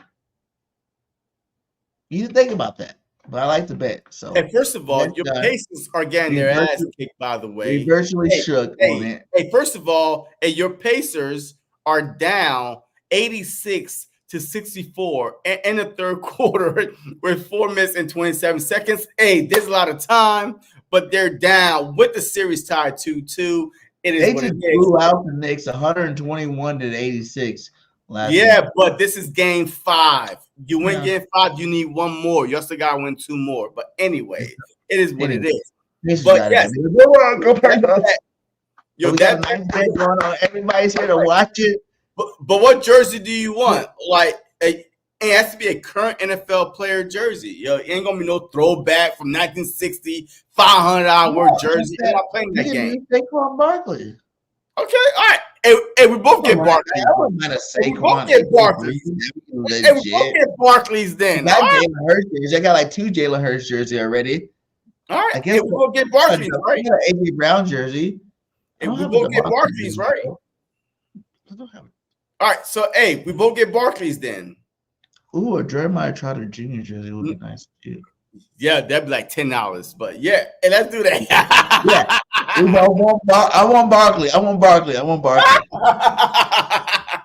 right, hey, look, this is on. I'm telling you right now. Hey, the minute you hear Bradbury has been cut, just email. Hey, just mail me my jersey. No, I don't, because even if he gets cut, doesn't mean that just mail me my jersey. Week 1, they're gonna start Quignon.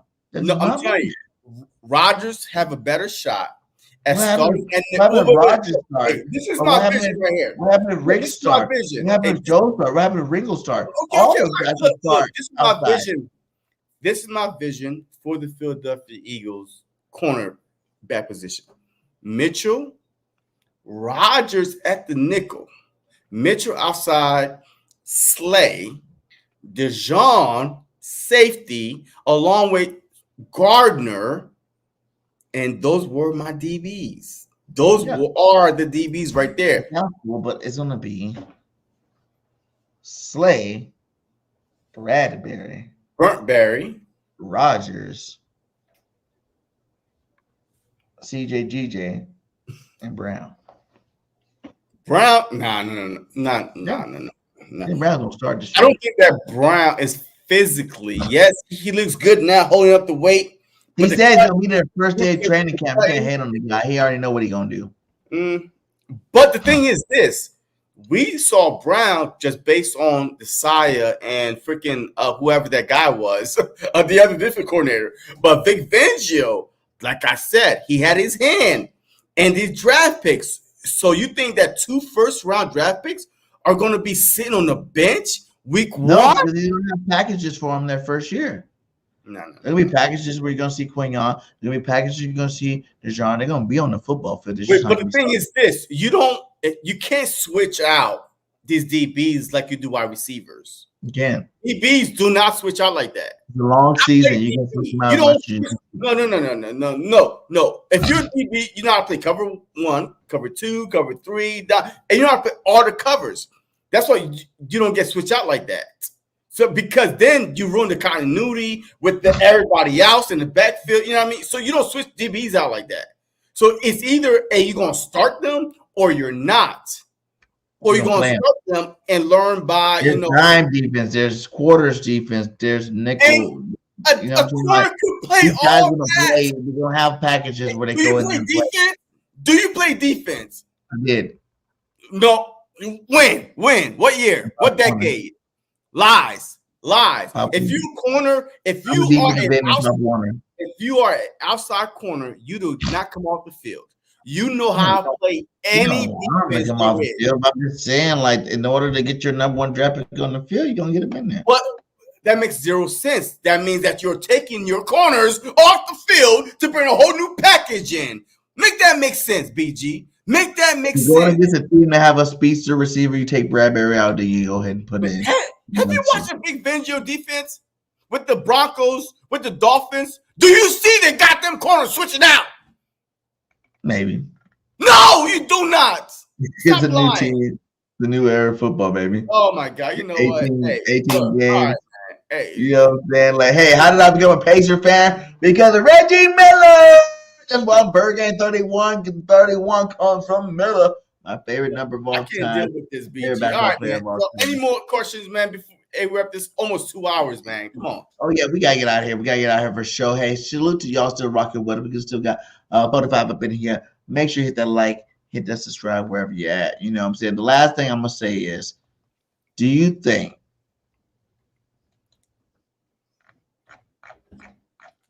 no, not that. I'm not gonna say that anymore. I'm gonna change it. The last thing I'm gonna say is, how many primetime games you think the Eagles are gonna have 6 tomorrow?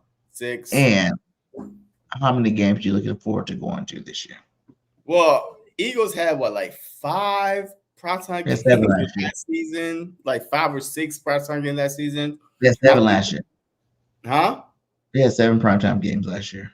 Yeah, well, a couple of them was flex. Flex to prime, yeah.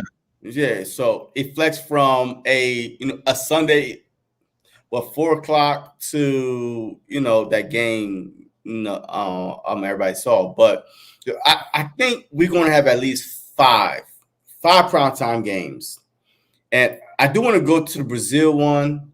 I want to go to the Saints one. The Ravens is right down the street from me because I do live in Maryland, so the Ravens Stadium is literally like under an hour from me. The Commander Stadium is like 30 minutes from me. So those are the 4 games. So the Saints, the Brazil game, the Ravens, the Commanders. I want to go to at least 2-3 games. Like, I was looking at the schedule, right? And I was thinking, I want to go to that Saints game because New Orleans is right around the corner from me. Maybe the Tampa Bay game because Tampa Bay is not that far away from me. I want to go to a home game versus Dallas for sure this year. So whenever we play Dallas, it's always sold out, man. I want to go to that game. We try to go to that one every year. I'm just saying that's where I want to go to. And then other than that, I would say probably the home game versus the Jaguars to see Dougie P back in Philly, with the stadium, the statue, and all that stuff. He'll be back home in Philadelphia. I would like to go see us beat the shit out of him. So those 4 games. Already. So Dallas, Jaguars, Saints, and Tampa Bay. That would be 4 games I want to go to this year. Yeah, I mean, so already I told you mine. Hey, I don't care about no Giants game. Yo, No. I don't care about no Browns game. Yo, I don't No. care about no Panthers game. You No. know, yo, the home game sucked. Wait, did the Panthers get like the home game? Wait, two things. They got no new quarterback. Who the quarterback in? Huh? Oh yeah, they got the dude. Young. What about is Miles Sanders still in the Panthers? And Bryce Young is a quarterback. Yes, Miles Sanders, but they got a Foreman, whatever. That other running back is. Yo, I don't want to see. Yo, our home games are ass this year. Like, honest truth.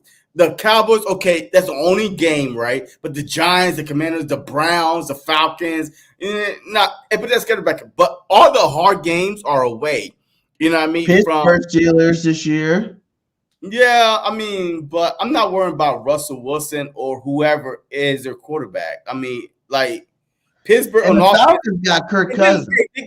The Falcons got Kirk Cousins. Kirk Cousins is a good regular season quarterback. Kirk Cousins. Let me see. The Vikings. How many times we beat the Vikings? Every time we play them. So I'm not worried about, Kirk first Cousins or third Cousins. No, I'm not worried about Daniels in Washington. No, look. The home games are ass this year. Like last year, we had the Dolphins, which I was there for the home opener. Man, what other good games we had last year? Maybe go to the Rams in LA. I could see myself going to that one too, depending on what part of you. Those are away games. Yo, the Rams, the Ravens, the Bengals, the Saints, the Bucks, the Cowboys. That's 6 good games all away. Yeah, yo, like the home, you got the Giants, the Commanders. The Falcons, the Panthers, the Jags. I might get the chance to go to more than 2 because the tickets are so cheap. Look, but the Green Bay Packers is in Brazil, so technically that's a away game. Yeah. So look, like I said, you got Green Bay, Rams, Ravens, Bengals, Saints, Cowboys, Bucks. 7 games that you like. Oh my God, those are going to be some good games. They're all away. They're all away. He's hyped for the Browns game. The Browns game could be good too. I ain't gonna hate on it. But I'm just saying, I feel like the Eagles are gonna do their damn thing this year. The biggest test really probably be the game 1. How you gonna come out this year? But it doesn't matter if we lose it because it's always game 1. Who cares? No. Take that bad energy out the air. I'm just saying we're gonna win it. I'm just saying, like, even if we don't. Yeah, I'm just saying though. I'm just saying. Man, y'all Eagle fans are killing me, man. Don't put that bad juju out. Even if we lose this early, hey, you sound like them Cowboy fans. Or even if we lose to the Browns, it don't matter how we start. They got Jacobs over there. Jacobs is a beast from Oakland. Now he's got a good football team around behind him. Ooh. All 5 of those receivers, those young, all 5 rookies they had last year that tore up the league. The Packers, they had great receivers and they got a good running back now. Aaron Jones was good too, but Jacobs was running back last season. Jacobs way better than Jones. What? Hell yeah. What? No, hell no. Hell no. It's the same comparison of Jacob had like 1 or 2 seasons. Saquon, super good running back, but Saquon's the GOAT. You don't watch football. There's no way. There's no way people will put Jacob. Jacob led the league in rushing. When the last time Aaron Jones led the league in rushing? Never. But why was that? Because the Green Bay had the 2-headed monster, Dillon and Jones. That's the only reason why. Who did the Raiders have? Myers. Myers had the ball a lot in Oakland. Wait. Who did the Raiders have? Myers, I think his name was. Who? What, the running back? Yeah, they had another running back that was rotating in there. No, they did not. But Dillon, and Jones were the 2 top duos, back and forth. And it's just like we had Swift and Gainwell, the 2 top duos that gonna get replaced. But the real top, Saquon, Josh Jacobs, those are 3 down backs. Okay, going against people that are part of committees versus a 3 down back. Look at that. Jacobs Hey, is you better think- than Jones. You're smoking that. There's no way. Yo, in fantasy football, I've never picked Josh Jacob in fantasy football over Jones. There's no way. There's no way you could pick He's Aaron. way better. There's no way. They're not even the same type of running back. He's way better. Oh my You God. don't need Josh Jacobs like the best. Wait. Let me look at some numbers real quick. Hey, Last year, man, you smoking that good stuff. I need some of that.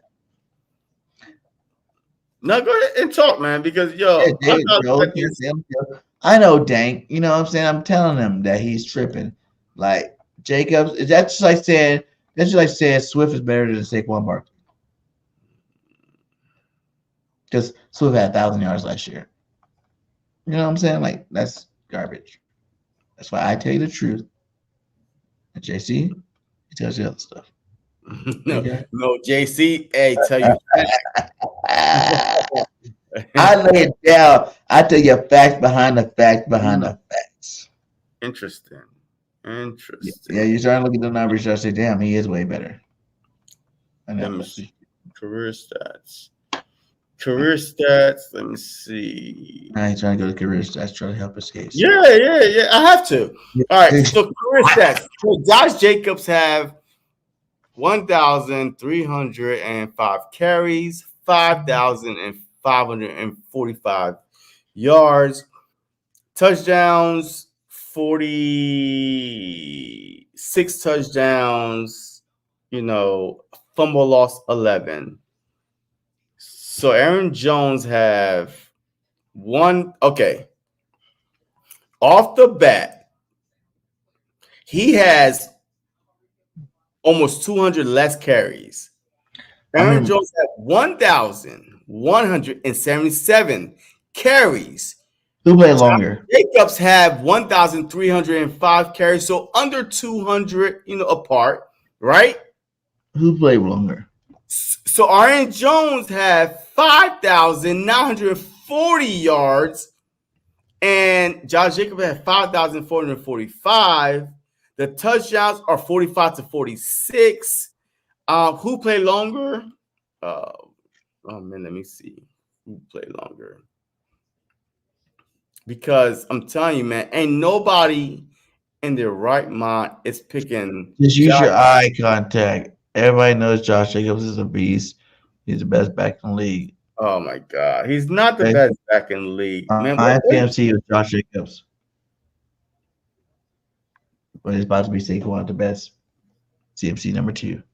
All right, so Aaron Jones came in the league in 2017. So he played all with the Packers. So about 6 years, right? And let me see all here.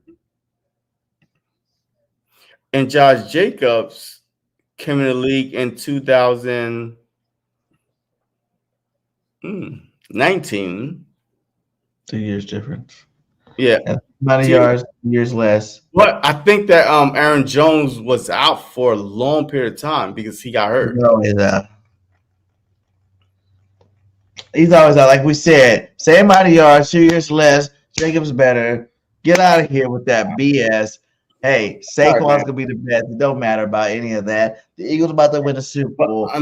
About to beat. So one last thing before we go though. Will Jordan Davis finally step up and be his shape for the full season this year? Yes. The first year, Jordan Davis wasn't actually play much, right? With what's his name? Hargrave was there. No, Hargrave and Cox, right? So Davis wasn't actually play much. So this upcoming season, that was his first season where he was actually playing X amount, 15 plus games. Yes, he kind of wore off, but now he knows this is what a full season looked like. I mean, just going into the second season, he didn't really know what a full season would look like, but now he knows, hey, I'm the guy. This is a full season gonna look like. He will absolutely have a bounce back season this year.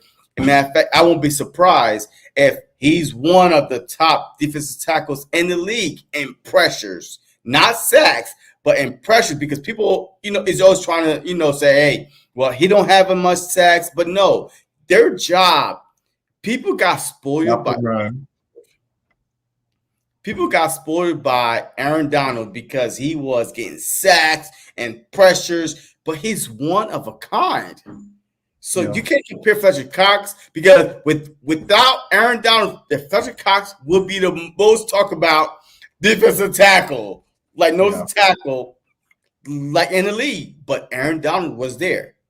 So now it's Jordan Davis. So now who are you going to compare him against, and how efficient he's going to be, and at least applying pressure, at least getting tackles in the backfield, because he's pushing his other opponent back. So I really like Jordan Davis, like he said, when he got drafted, won back-to-back national championships. I think he won first national championship. The next year they won the next one. He went from national championship, the longest college season there is, straight to get ready for the pros. Went to the Eagles, went to the Super Bowl that year. You know what I'm saying? So that's 21 more games. And then you got back last year, and we still made it to the playoffs again, another long season. And, maybe he was burned out. In college, they only played 10 games a season besides the championship. So maybe he was a little burned out. Do you think he gets it together this offseason? He had a little bit more time this offseason. I think he gets it together and he become, like you said, I think he will. He can be a Pro Bowl DT on our team. And I think people are still underestimating, because no matter what, even in his 2 down years, I feel like he made an impact in the run game. When Jordan Day was in the game compared to when Jordan Day was out of the game in terms of run game, there was a big difference once he left the game. So as long as he had some sort of impact, I feel like, all he could do is build upon that to become a star.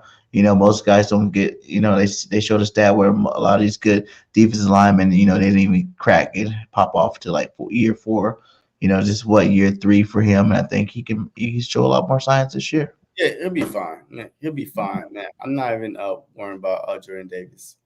All right. Well, hey, another great show. My brother JC Sportstalk in that building. Shout out to Marc Farzetta. If you guys do not follow Marc, make sure you guys hit that subscribe and follow him on Twitter and all that good stuff. His links are in the bio, I believe. If not, then it's Marc Farzetta everywhere. So and like I always say at the end of my videos, fly Eagles, fly. Neither one of the quarterbacks are starting this year. Just mark it down. Like I said, we out. Thank you for the Saquon Barkley jersey, BG. Thank you for the jersey. I'll be waiting for it. Going on, everybody, man, and welcome to the very